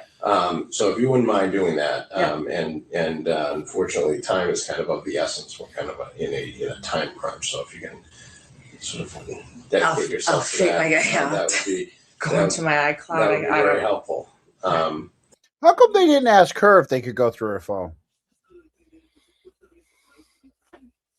Maybe they will. Maybe they will. But up to this point, they're leaving it up to her to go through it. My husband will have to help me. And we'll see if we can get you any more particulars on that. But that would be very helpful. Okay.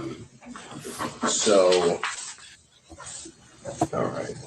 John, at this stage, she's the sister of a decorated dude, no? Yeah, still at this so point. Getting a little respect from the fellow officers, fellow troopers, some professional courtesy. So your understanding is that there may be some of these group text messages that may relate to your son, where both your brother and Julie Albert were on the same text thread. But beyond that, are you aware of any other text communications or any other communications between your brother and the Alberts? No. And you'd have no reason to believe that there were any? No, correct. Okay. And it seemed, and is it your statement that basically that this whole relationship runs through you? Absolutely. It is absolutely for me. And my brother has friends that I see and I'm friendly with, and but it's through me. Okay.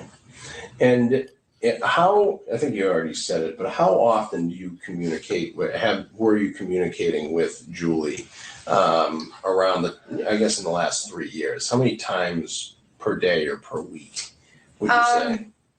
So once my sons kind of start elementary years, maybe once a week, once or twice a week, checking in on life stuff.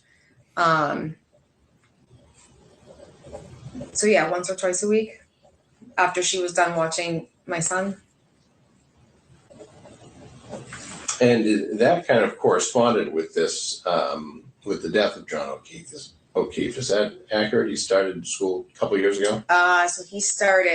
So that's 2022. So he started kindergarten the fall of 2021. So the year John passed away was first year of kindergarten. So yes, sorry, it's just the years with COVID and everything, things just blend together. You know what else blends together? She continuously says kindergarten. It wasn't a one-time thing. That's how she says it. It's kindergarten to her. Did you get that? I got that. Please. And where can you time? Possibly. Particularly if the text thread originated with you and you just happened to put them both on it because you knew both of them. So do you have any memory of including both of them on a text thread, or? I think have I already got this? I mean, it's definitely highly likely I did. Did I because back they up too far? both would tease me about getting in trouble at school. Yeah.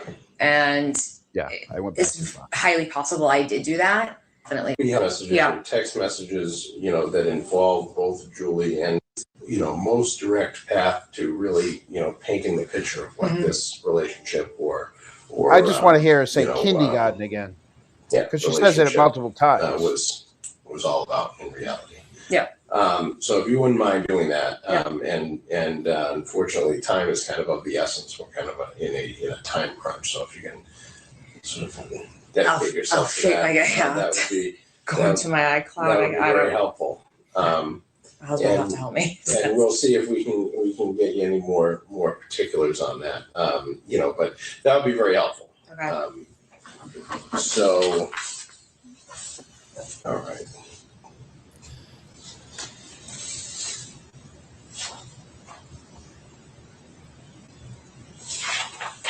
Doesn't look like beer to me. But your understanding is that there may be some of these group text messages that may relate to your son, where both your brother and Julie Albert were on the same text thread. But beyond that, are you aware of any other text communications or any other communications between your brother and the Alberts? No. And you'd have no reason to believe that there were any?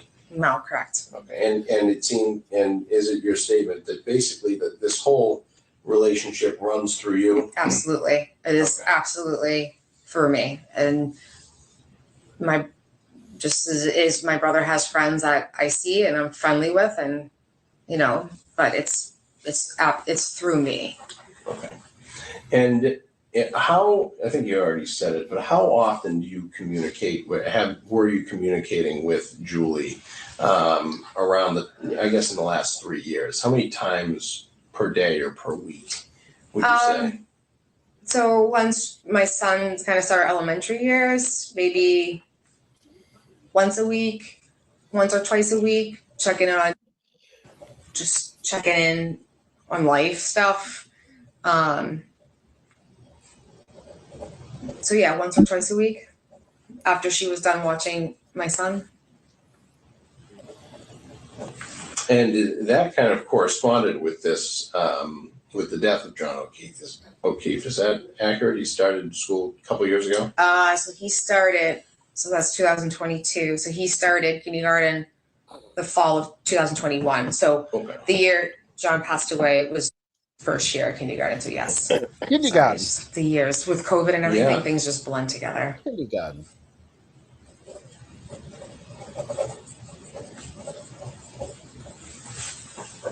Okay. And did you know John O'Keefe? No. Did you know any of the other, you've obviously been following the case somewhat in the media. Trying to stay off social media, but yes. Well, in the regular media. Yes. Did you know any of the other people that have been involved with this case, witnesses or?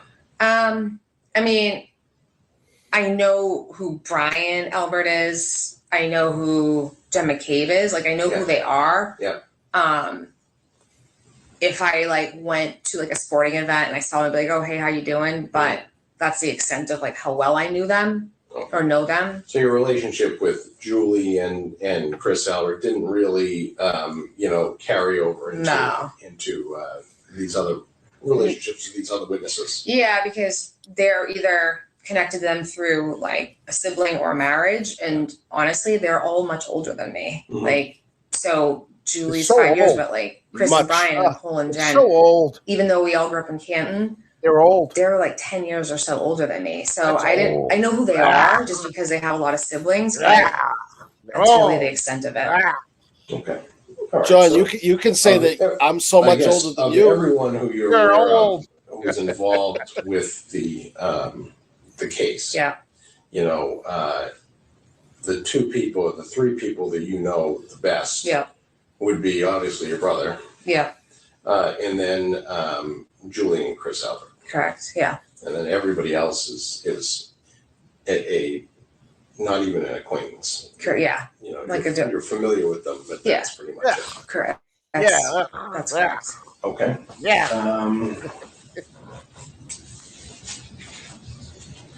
And in terms I don't even want to shake their hand during peace at church. I mean, that's how they're old.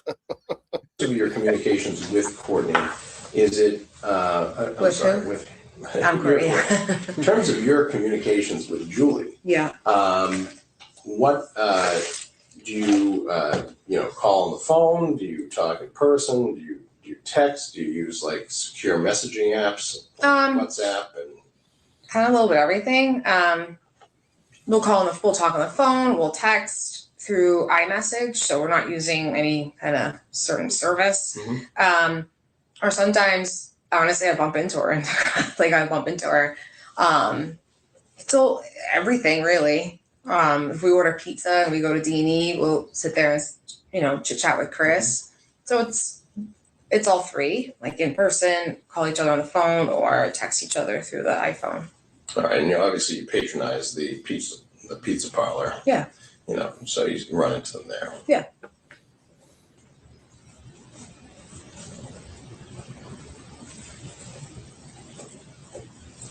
Okay.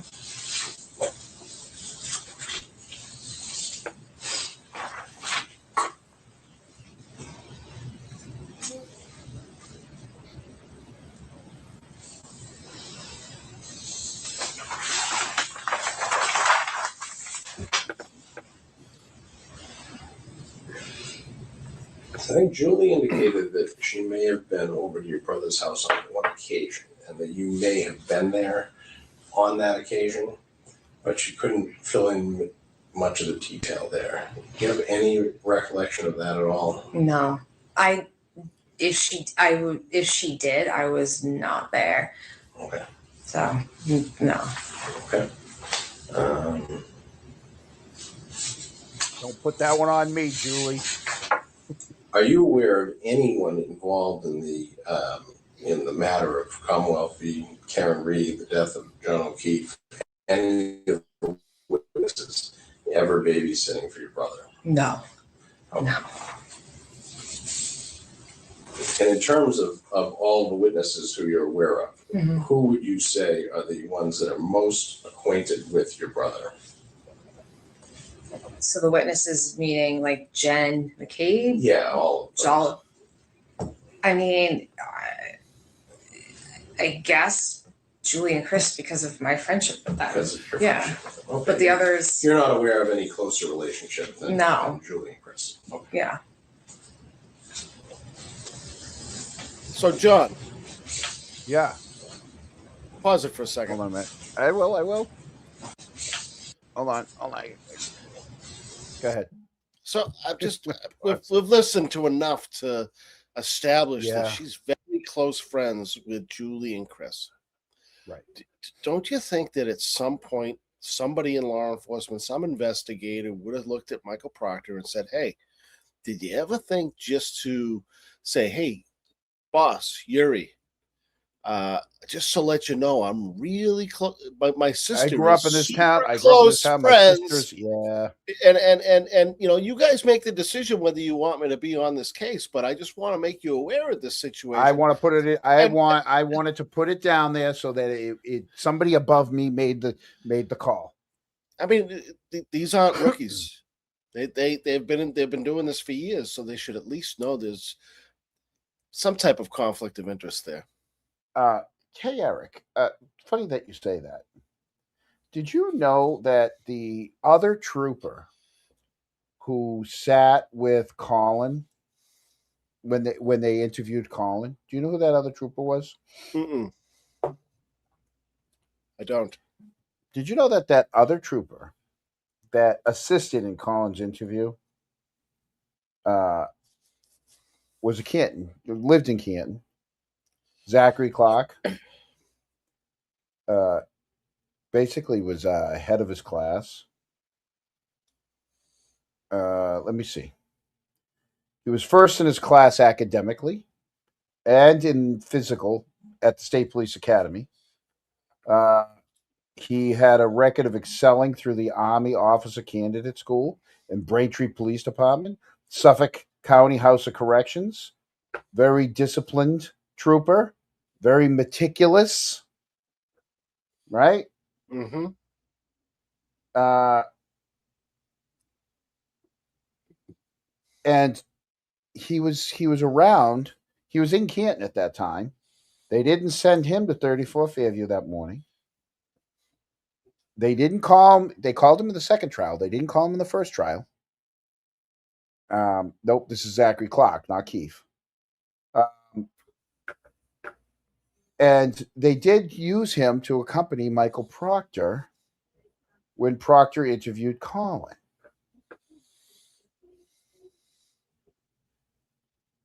So they have a very elite, highly disciplined investigator available, and the only thing they used him for was to talk to Colin. And meanwhile, never called to the stand. Meanwhile, they have Proctor running the show. God bless you. I mic'd myself out. I know, but I knew it was a sneeze. Three. Yeah. So it's just another weird coincidence in this case. We got to get through her quick. This is painful. She's the most painful to watch of the three. The other two were entertaining. John, we're 6 hours in. I know.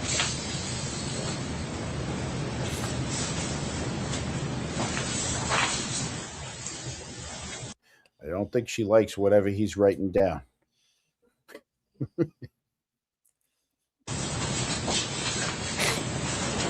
Did Julie indicate at a time that she would... You know the Muffin Man. Sorry. Sorry. That voice. The Muffin Man. was proud of your brother and wanted to get him a gift? She and I, so a few days after John's passing, my brother, along with other detectives, were starting to, do their investigation and question all these people that Julie knew. And I had seen her. She said to me, wow, like, your brother's really doing a good job. He's explaining the process. He's patient. He's making everyone feel kind of calm during this kind of crazy situation. I'm really proud of I'm really proud of him. I want to do something nice for him because I'm just really proud of him. And that's just kind of who Julie is. When was he explaining the process to them?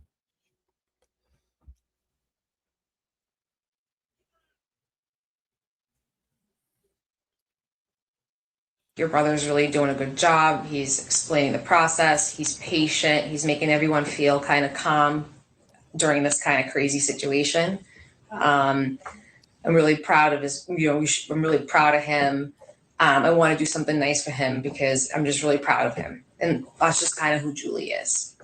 So I had said to Michael, I sent it through a text. Hey, I saw Julie. She's really proud. She wants to get you a gift. And it was because 3 days of being away, like, he was gone for 3 days doing this investigative work. I was proud of him. It was like a big thing happening in our town. And I was just said it and like, hey, I'm really proud of you as a sister. You're doing a good job, and other people are noticing it. There was never a gift given. There was never anything beyond me saying that as, hey, I'm really proud as your older sister. Like, you're doing this big thing. And his response to me was, don't get me a gift, get Elizabeth a gift. And it was a joke because Elizabeth was home with the two boys. My nephew was 2-year-old and they had a newborn. She was home for 3 days straight while he was gone doing all of his whatever he needed to do. And, he was in the doghouse. So he was like, if anybody deserves an award for anything right now, it's Elizabeth. She's been doing everything by herself with the boys. And he kind of said that to me more as like a joke. If you don't get me a gift, get Elizabeth one. She's stuck home with the boys. And that was really the extent of that conversation around a gift. Okay. But there was never a gift given. Correct. There was never a gift. Okay. And Julie knew John O'Keefe reasonably well. Is that a fair statement? My understanding, because they lived on the same street on Meadows Ave for several years. Did they live right next to each other? Or? There's like 1 or 2 houses in between them. Oh, okay. But regardless, they knew each other fairly well. So, Yeah. And this was obviously, as you say, a huge story in Canton. Yeah. Right. It's become a big story. Yeah. Everywhere it seems, but it was a big story in Canton, at least from the outset. And so it would be natural for Julie, who knows the deceased and who also knows through you, one of the primary investigators on the case, to ask questions about the investigation. Did she ask a lot of questions? She never asked me, and I never asked my brother. She never asked any questions? She never asked. She never asked. She was respectful to the process. She was respectful to the process and to my brother to not even use me to try to get information. She never asked me. I never asked my brother. I support my brother, but I don't want to know the details of his work. It's just, it's not my business. I don't want to know.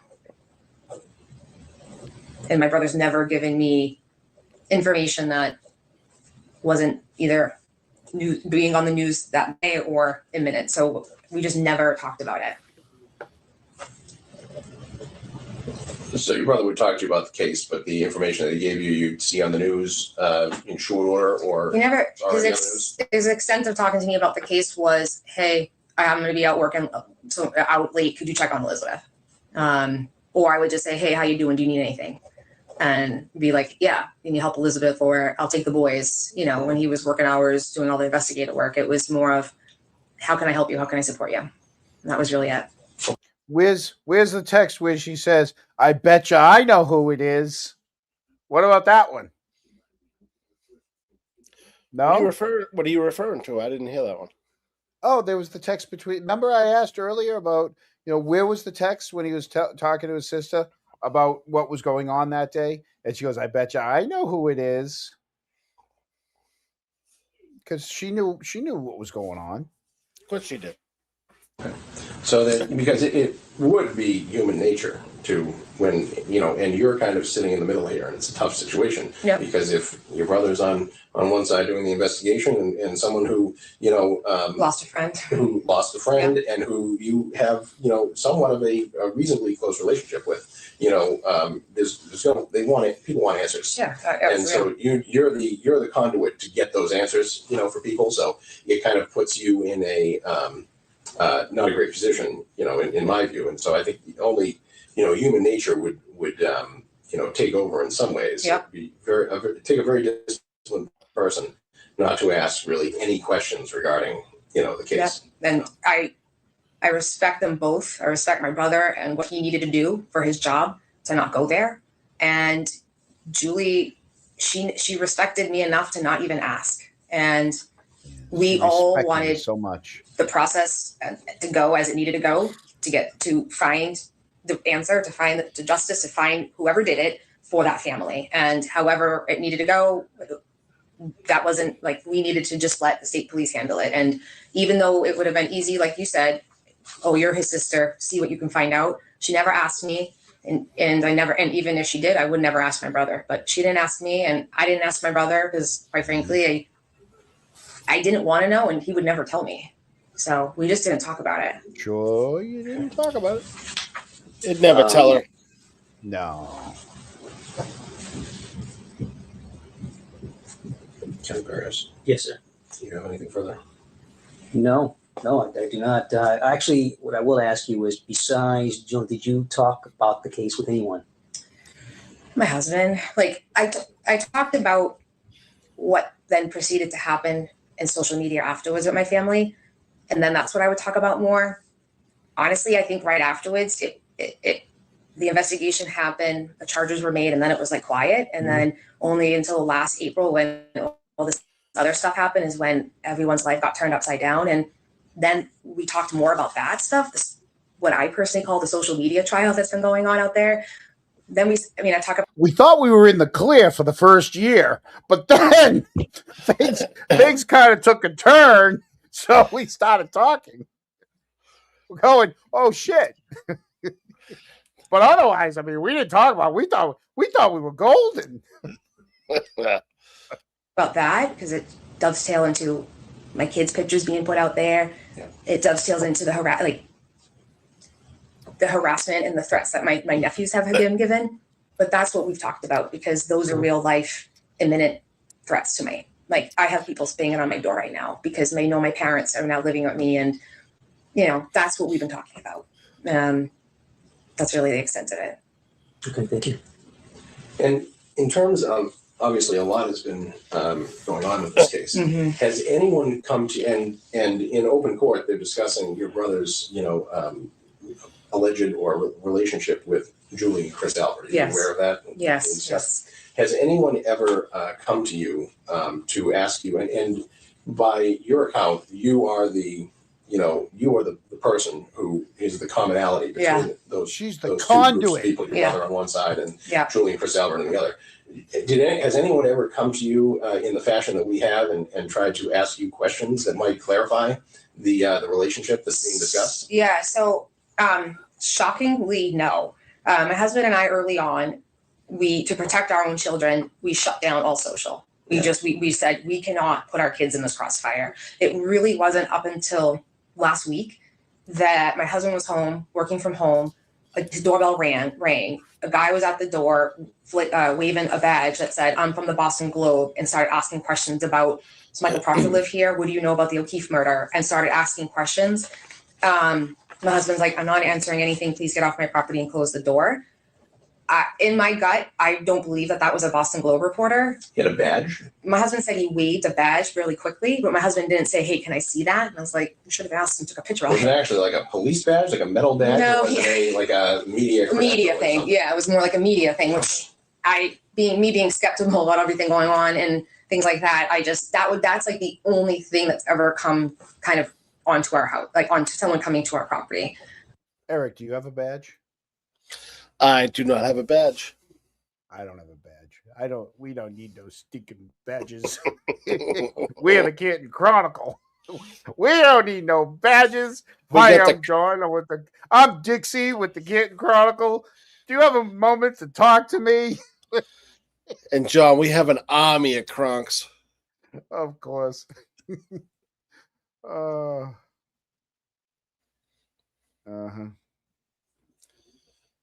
Let's continue.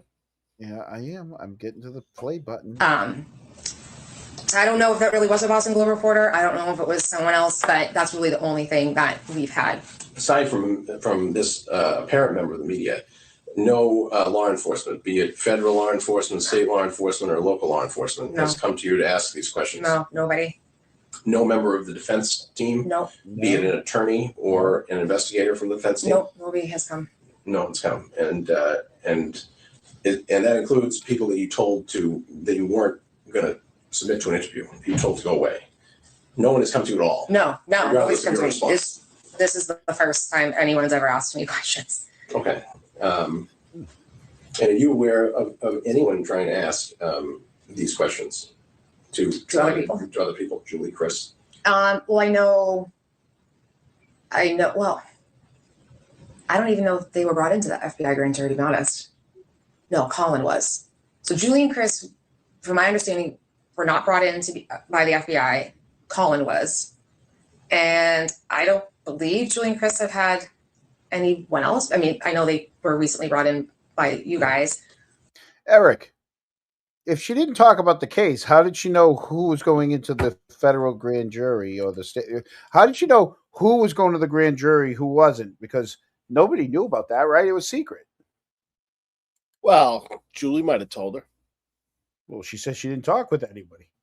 Well, she said, yeah. Well, I don't know. She said she stayed out of it. Things change. Yeah.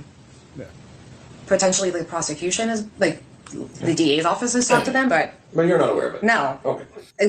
I take the stance of at least I know the better in this, because this is already a fiasco.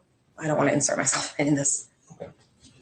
Well, we appreciate your time in coming down. I must say that recovering any of these group text messages that you might be a part of, I view as being extremely important, because if there's talk about text messages being out there, until we find out what they are, leaves it up open to speculation. Okay. And they can be anything at all, right? If Yeah. you don't know what they are, then they can be anything that anyone says that they are. Yeah. So Honestly, if there was, it would be in the context of how I described a group text laughing about my son getting in trouble at preschool because Julie would update us. She would sometimes send a text to me, my mom, and my dad and say, I just picked up.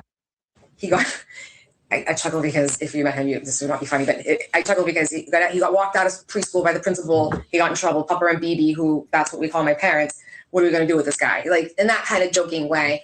It is very possible I sent a group text back because my brother would absolutely love to hear that, saying, oh my God, Michael, like Julie said this. Like that is absolutely possible. I'd have to go back and actually find in my iCloud that group text if there was one sent. That is the context of how any group text would have been sent that included my brother and Julie. if you can do that, that would be extremely important. Okay. And in your best ballpark estimate of when that would have happened, given your son's age. So my son went to St. John's when he was 3 and 4. So he would have been, oh my God. So he was at St. John's in 2019 and 2020.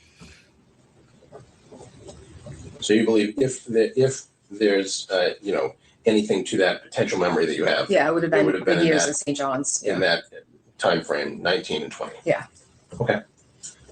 All right. Do you have anything else that you wanted us to ask that you're that you thought we would ask? You have anything that you want to add? No, I think the one thing you did ask me, because you did really hit it on the head. I'm in the middle, and Julie, who's someone I'm close with and watched my kids, friend died, and my brother was the lead investigator. Obviously, why wouldn't you want to ask me, hey, like, what is Michael saying? And I want to. What did you just call her brother? Just, it depends on who you ask. Okay. I'm just catching it. Today, so on March 25th, he's the lead investigator. Listen, okay? that's his sister. She may want to exaggerate it a little. You never know. Oh, yeah, she wants to pump him up. She doesn't want to call the case manager. Manager is for some pencil pushing paper, some filing cabinet thing. That's a case manager. It's like a social worker. Yeah, case manager. Yeah, he walks around with an attaché. I used that one, huh? If you didn't ask me, I wanted to make it explicitly clear that I respect my brother and his profession and his role in this too much to even go there. And Julie respects me as much as her friend to not even go there either. And we just never talked about it. It was more about, hey, especially with this past year, how are your parents doing? My parents are 72, and is your mom okay? And it would really just be in the context of how can we help you guys kind of get through this. And that was really what Julie and I have talked to the last year. And with my brother, it's honestly, hey, Mike, I know you're going through a lot. And if you want to come over for a beer and sit down with Andres and I, come, we don't talk about anything. He brings his 2 Goldens. I have a Golden, and we sit there and we play with our dogs. And that's the role I've played for my brother through all this, is someone that's not going to complicate his life beyond his current world with his profession. And he's got 2 young boys and everything else going on. And I just want you guys to know that my concern is just my brother's well-being and supporting him as my brother. And him as a detective is a whole other world that he leads. And I call it his corporate side. I have my corporate side, and we're just brother and sister. So I don't touch that. And I respect him too much to even want to know, to be honest. So I'm glad you asked that. Thank you. Okay. I don't have anything further. Thank you. Thank you. Thanks. If there's nothing further, we'll conclude the interview. Okay, I got a question about this. That's the only interview we have with her. Did she ever go through her phone and get back to them? How did we get this information? Through a FOIA request. Through FOIA requested. Right.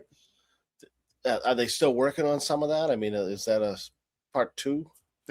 Are we still waiting on her answer? Maybe that'll come in a couple of months. I mean, we just found this video where she got back to us. We had her sign the paper, and she let us look over her shoulder at her phone. Yeah, right. I mean, you're still waiting on stuff, right? Yeah, I know they're overdue. Can't believe it or not, Canton made it. They have gone past their deadline to return stuff to me. They have until midnight. They have until midnight. It's not coming out at midnight. It would have come out at 7. Let me double check my Gmail real quick. I had another question with regards to her Nope. Oh my God, there it is. You're right. Yeah, I see. Sent at 5:40. I was making a video. We got our whole. You. I'm gonna have to go through those. Gonna have to go through those emails. That'll be for Sunday show. Only one pop up a week. I know, one pop up a week, but I think I bet your Doc Stady will be tuning into that show.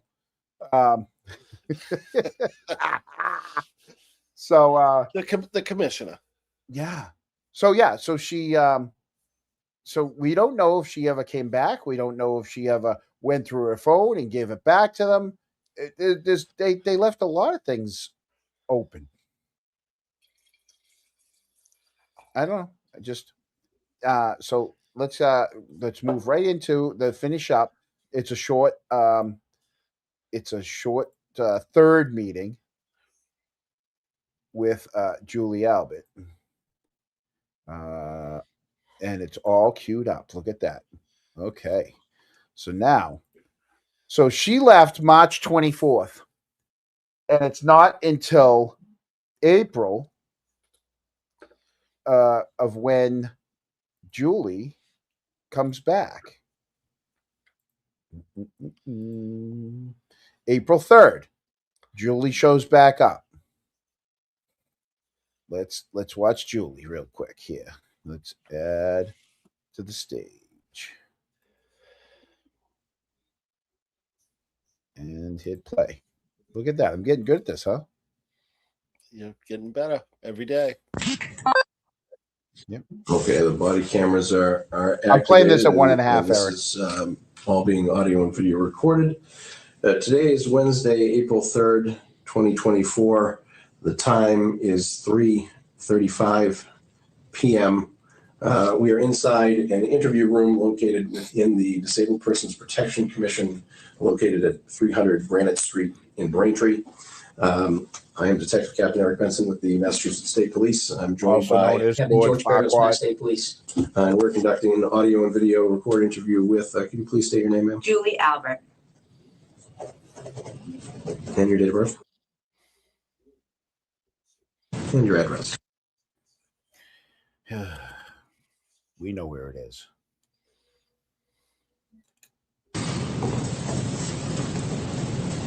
And your phone number.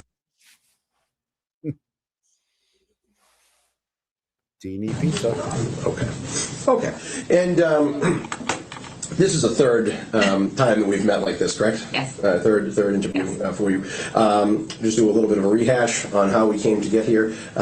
During your second interview, during our first interview, we asked you if you would consent to a limited examination, a search of your cell phone for any text messages between yourself and Trooper Michael Proctor. Yep. You indicated that you wanted some time to think about that. Mm-hmm. Is that accurate? Yes. And then during the second interview, which was the following day, we asked you again if you had considered our request, but you still needed some more time to think about it. Is that accurate? Yep. And then following that interview, we played a little bit of phone tag. Yeah, I got sick. You got sick, Yeah. so there was some time passed. Yeah. You were ill.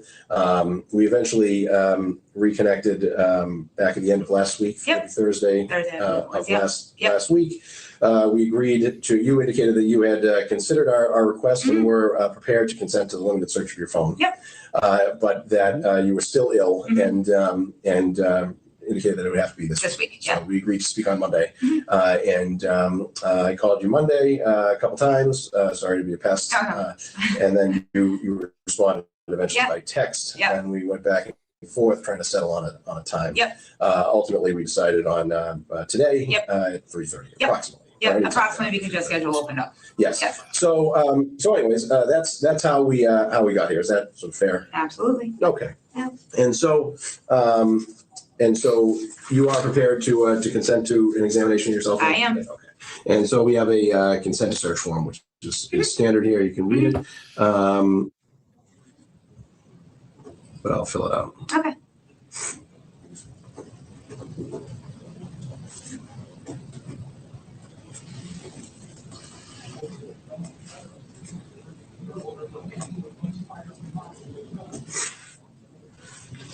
What kind of cell phone is it? An iPhone? iPhone. Yeah, I think it's a. Do you need like the? No. Okay.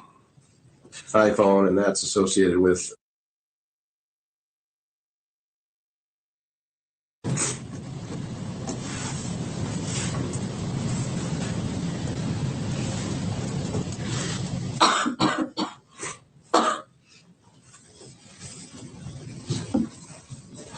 Okay.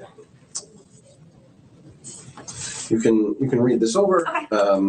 And then if you're satisfied, if you have any questions, please ask. Okay. Otherwise, we can just print your name Yep. here and then sign your name, print your name again here, Okay. sign and date. Okay. And forget about the password, business, and then if we can fill in the rest. Okay. Of that. Now, Eric, she just coughed into her hands. He's about to pass her that pen. She's going to use that COVIDy pen and hand it back to him. That's okay, Joe. Just saying. Here it goes. Reach for it.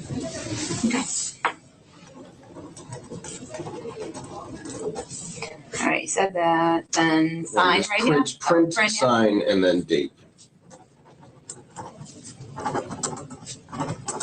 Now they got her fingerprints on that pen.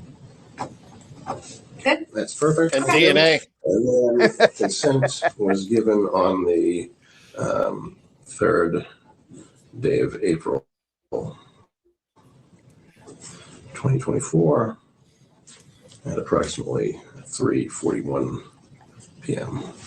Okay, and then Eric, could you believe? After she signs the paper, he takes the pen and puts it in a Ziploc bag. Or after Chris did it. Oh my God. Imagine Chris signs the thing and he just takes the pen and puts it in a Ziploc bag. The look on Chris's face.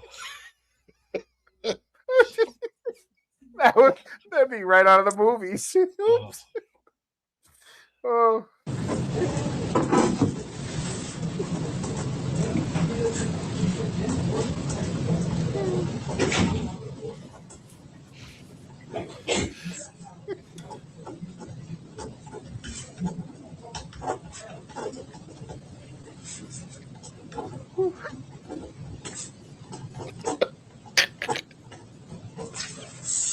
okay, and Captain Barris and I will sign the bottom as witnesses.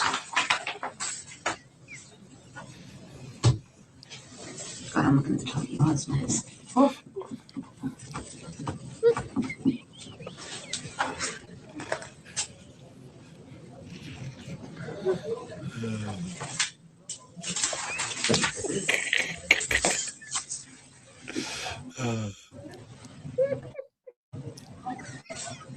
Okay. All right. So what we'll do is we'll just got my numbers. What I'm going to do, and you're obviously going to be here. Yeah.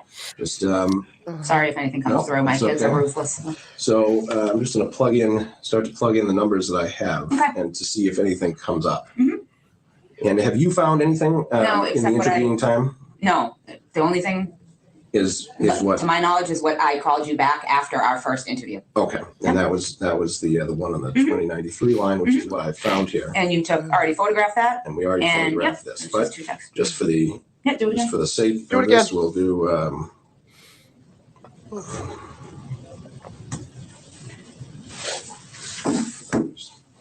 I've already done this. I found that I need to get a lot closer with the body camera than I thought I did in order to have it come out clearly. The other one left a little bit to be desired, but such is life, I guess. So.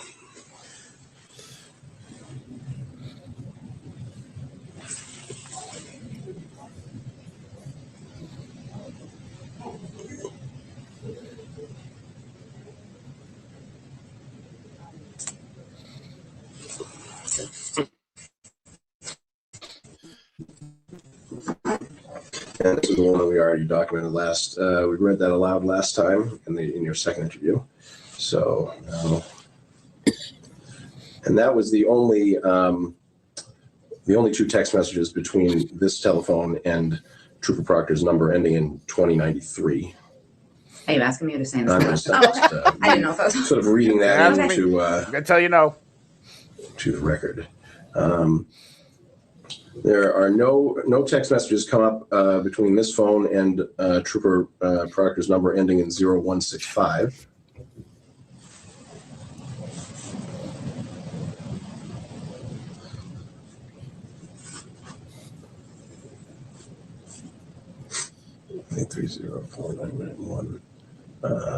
No. No text messages come up between this phone and Trooper Proctor's number ending in 4991.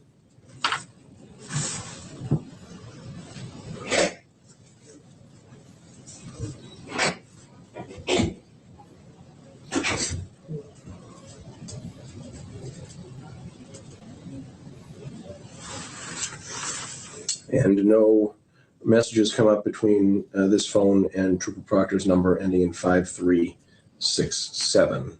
So the only messages on this phone were the two messages, one incoming and one outgoing, to Trooper Proctor's number ending in 2093. I'm just going to search the full body of the text for just the last four of these numbers. Let's see if it comes up that way. 165. While he's doing that, he should ask her, hey, do you mind if we just type in Trooper Proctor's name in the search bar? I know your husband had a problem with it.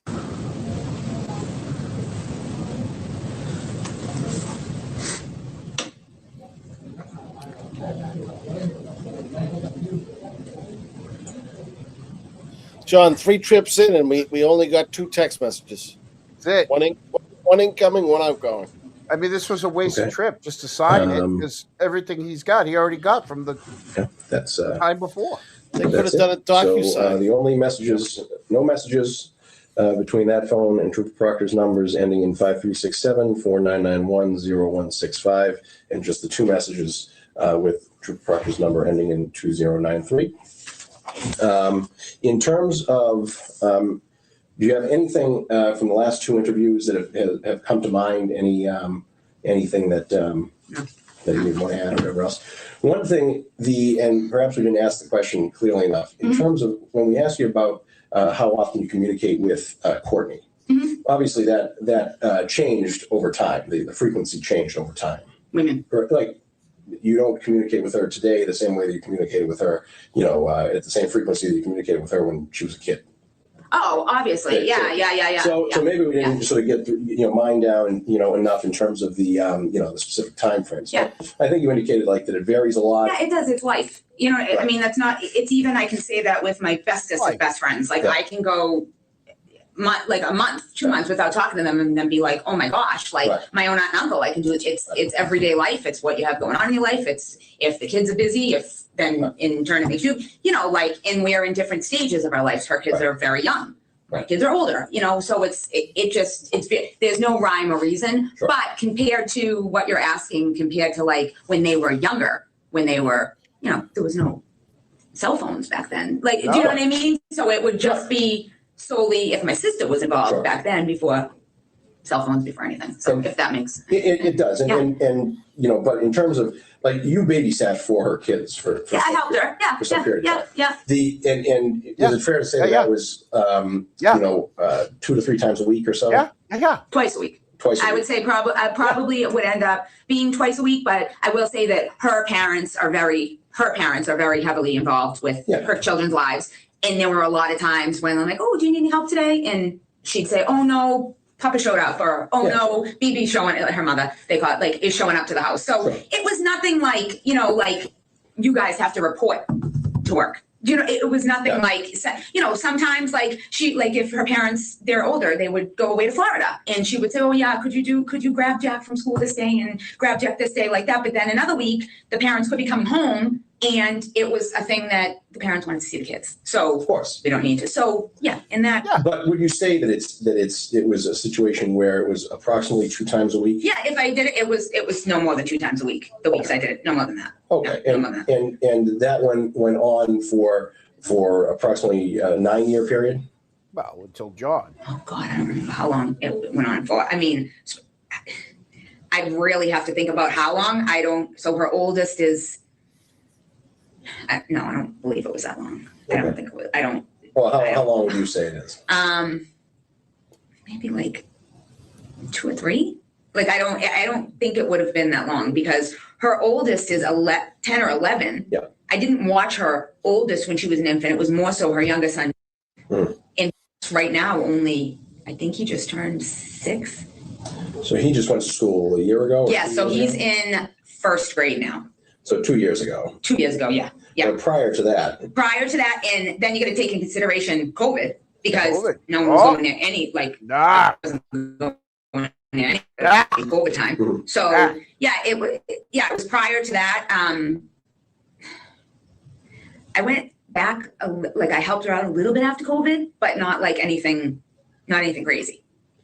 Okay. So it was not a regimented thing where. Well, no, I mean, there were some weeks I knew like if they needed me, it would have been on a Tuesday, Thursday factor. Cause maybe like one of those could have been Courtney's late day at work and her husband had to, by the time he got home, he couldn't be home. So it was like, but it was not a full-time gig. It was not 5 days a week gig. No. It was, if it was anything, it would be Tuesday and Thursday. I know that specifically. Okay. Yeah. And then in terms of the time span there was it a situation where you were babysitting the oldest and then there was maybe a small break and then you started babysitting the youngest and then maybe COVID hit?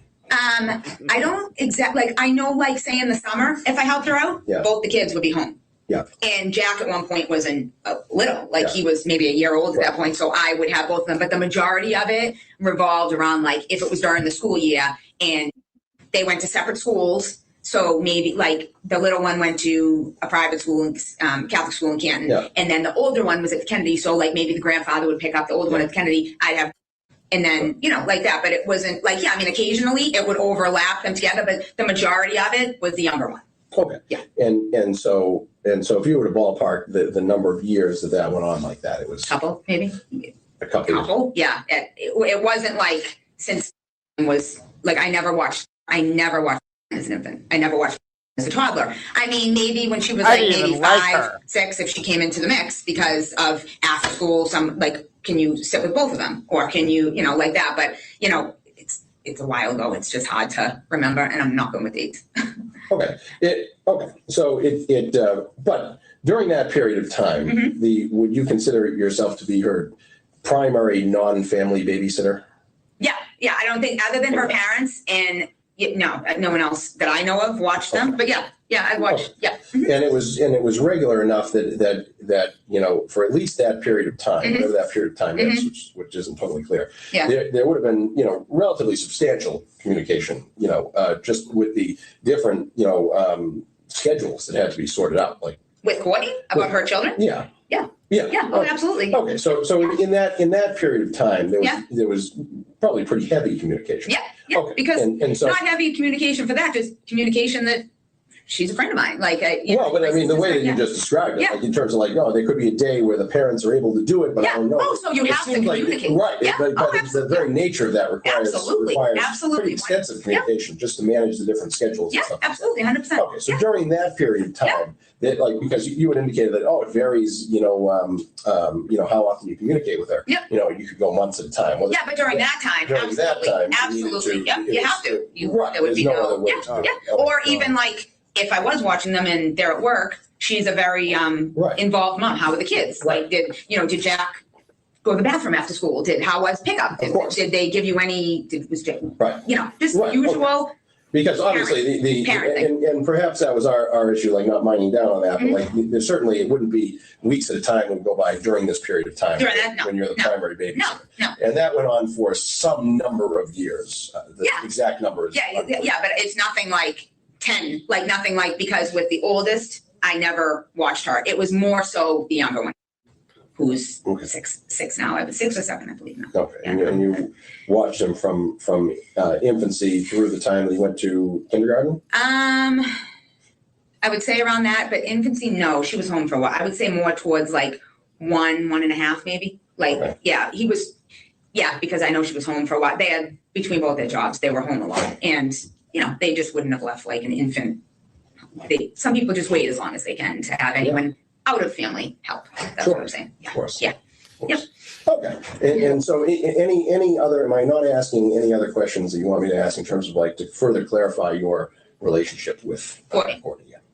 No, I mean, I not that I know of. I obviously, and then like, when COVID hit and the world shut down, look, I'm not saying I didn't talk to her, but that's the time when time can go by and Sure. your family's all home under one roof and you're all, in the house, like, everyone went through it. And so obviously at that time, like, you don't have to talk or text with someone on a Monday night about Tuesday. Do you need any help? So yeah, that's how things would have changed. But then there was sometimes that you can be sitting on the couch and be texting back and forth. There's no rhyme or reason that I can, you know what I mean? It's just, it's what it is. And do you recall, ever being on a text thread, with Trooper Proctor and Courtney, where she may have been talking about her son getting in trouble at school or something?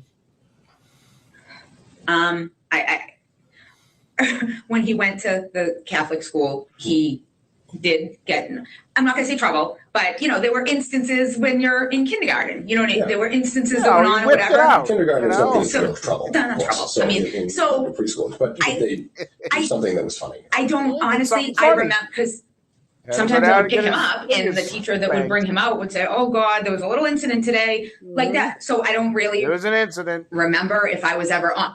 It's like I remember specific stories when Jack was in kindergarten or when Jack was in preschool at that school Like 22 Hail Marys incident. Okay, it was an incident. as well. So I don't remember. I honest to God, I don't remember that. I could have been. I could not have been. I don't remember. But I remember. You have no memory of being on a text thread with both of them. I'm just trying to think. I don't. I mean, I honestly, No, it's fine. no, I'm not. I'd say if I just don't remember. I don't remember either way. I don't. No, I don't. I'm not. I can't make myself remember. I don't remember. Okay. All right. Anything further? No, sir. No No? questions. Okay. All right. If there's nothing further, we'll conclude the interview. The time now is 3:59 p.m. Wednesday, April 3rd, 2024. And there you go. We got through it. We got through it. 7 hours later. 7 hours. Well, in her defense, I didn't want this to go to 11 tonight, so the second half of this interview, I did move up to 1.25, and she's already a very fast talker to start with, so yeah, I know. Yes, it was. She did have a high pitch voice. She was very excited about talking about babysitting. Apparently, she didn't like babysitting one of them. She wasn't going to babysit one. The other one's a handful. I don't know. That's just how that went. She signed a piece of paper to allow them to look through her phone, in which they had already looked through her phone on the second time that she didn't want them to allow her. She didn't want to allow them.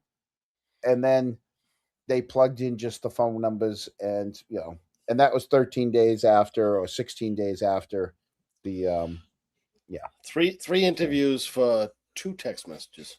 the 2 text messages and 2 from Chris also. Yeah. Right? He's Yeah, coming but Chris, down. Yeah. Chris only had to show up one time. Correct. Right. I think Chris's was the best of all the interviews anyways, but folks, we have so much stuff. We're not going to do another pop-up. We're going to wait till Sunday, but we have stuff all ready to go. I haven't even looked at them. The town got back to me with a bunch of emails that I'm going to read through and see if and we'll go over that. And that's the last of my. So in the requests. meantime, stay close to the Dixie Normus Twitter X page. You probably shouldn't have said it like that, but it's Dixie. Stay close to the, well, you might want to follow the Dixie page.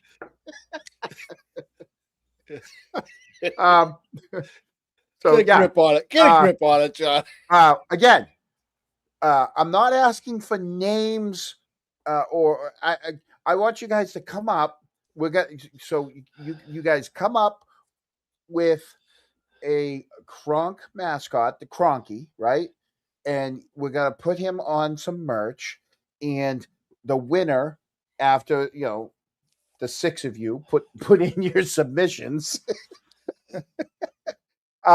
we will have all of our Kronks on a certain night. We will pick the winner, and whoever the winner is, they're going to get some merch with Kronky on it. So come up with Kronky. I don't know what the Canton Kronk. Kronky's got to. It can be any kind of animal, creature. Something fun, and we're gonna go with that. And Richie Schiffer, beavers are more than acceptable. So make your entry. Make your entry. Right. I mean, one of my favorites, which did I put this? Do I still have it? No, I don't. I mean, this is definitely not going to be Kronky. Okay. Someone stole that from Jen McCabe's bowl on her kitchen table. That was my. That's the voodoo doll that she was going after me with. That's awesome. So yeah.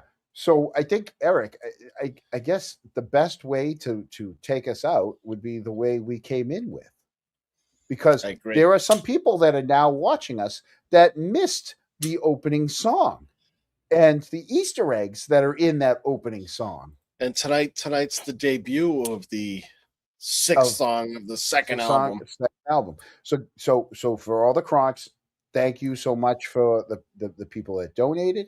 Thank you guys for watching. I hope you guys enjoy this song and pay very close attention to the song. Okay? So you'll know when you see it. Let's just go with that. All right? Guys, thank you guys so much. We're going to play this song, and we'll see you Sunday. Right, Eric? Have a great night, everyone. See you Sunday. I don't even recall. Michael wasn't in the actual room.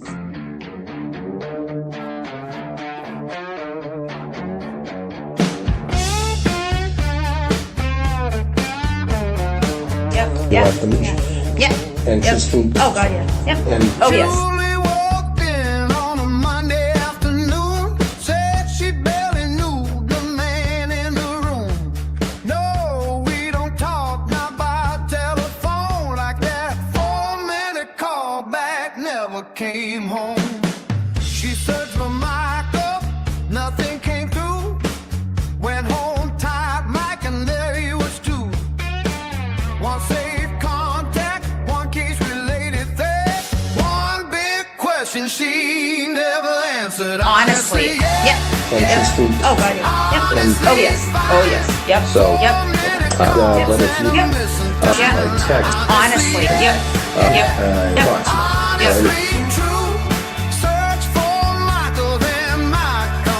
Honestly, yep. Okay. Otherwise, it's the next word. Okay. Little message in 16 days late. No full distraction, no deleted trail, just a guiding little search on the Canton detail.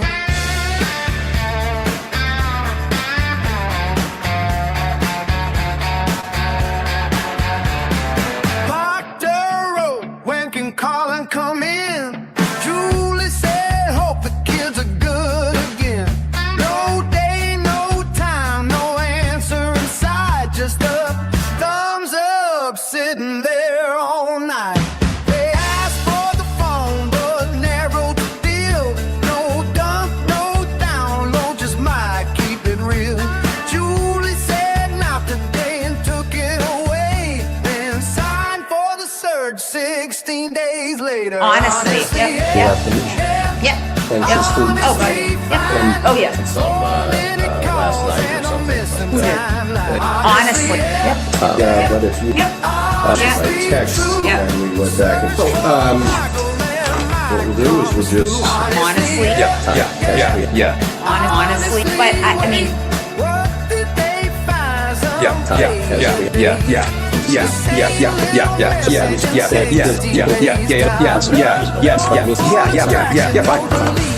Trail, just a guided little search on the Canton detail.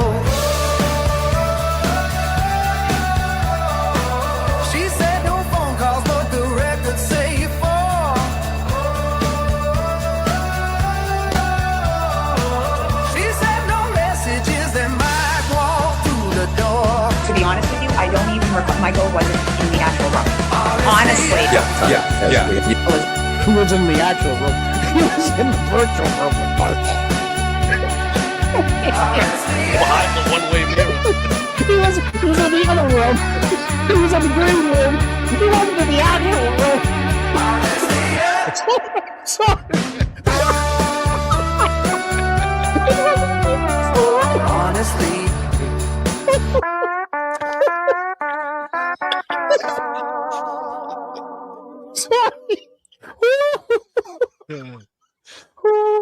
Get it together. John, take a breath. Have a Pricks and cider.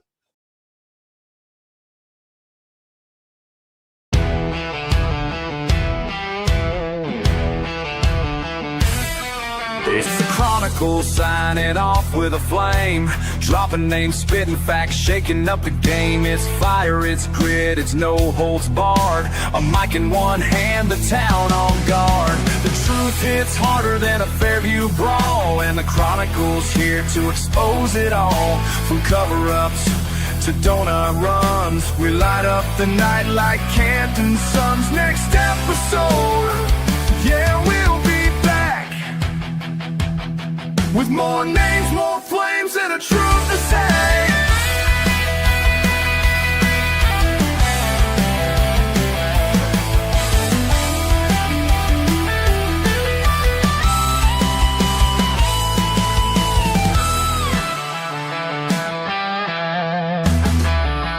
He was fucking Madonna.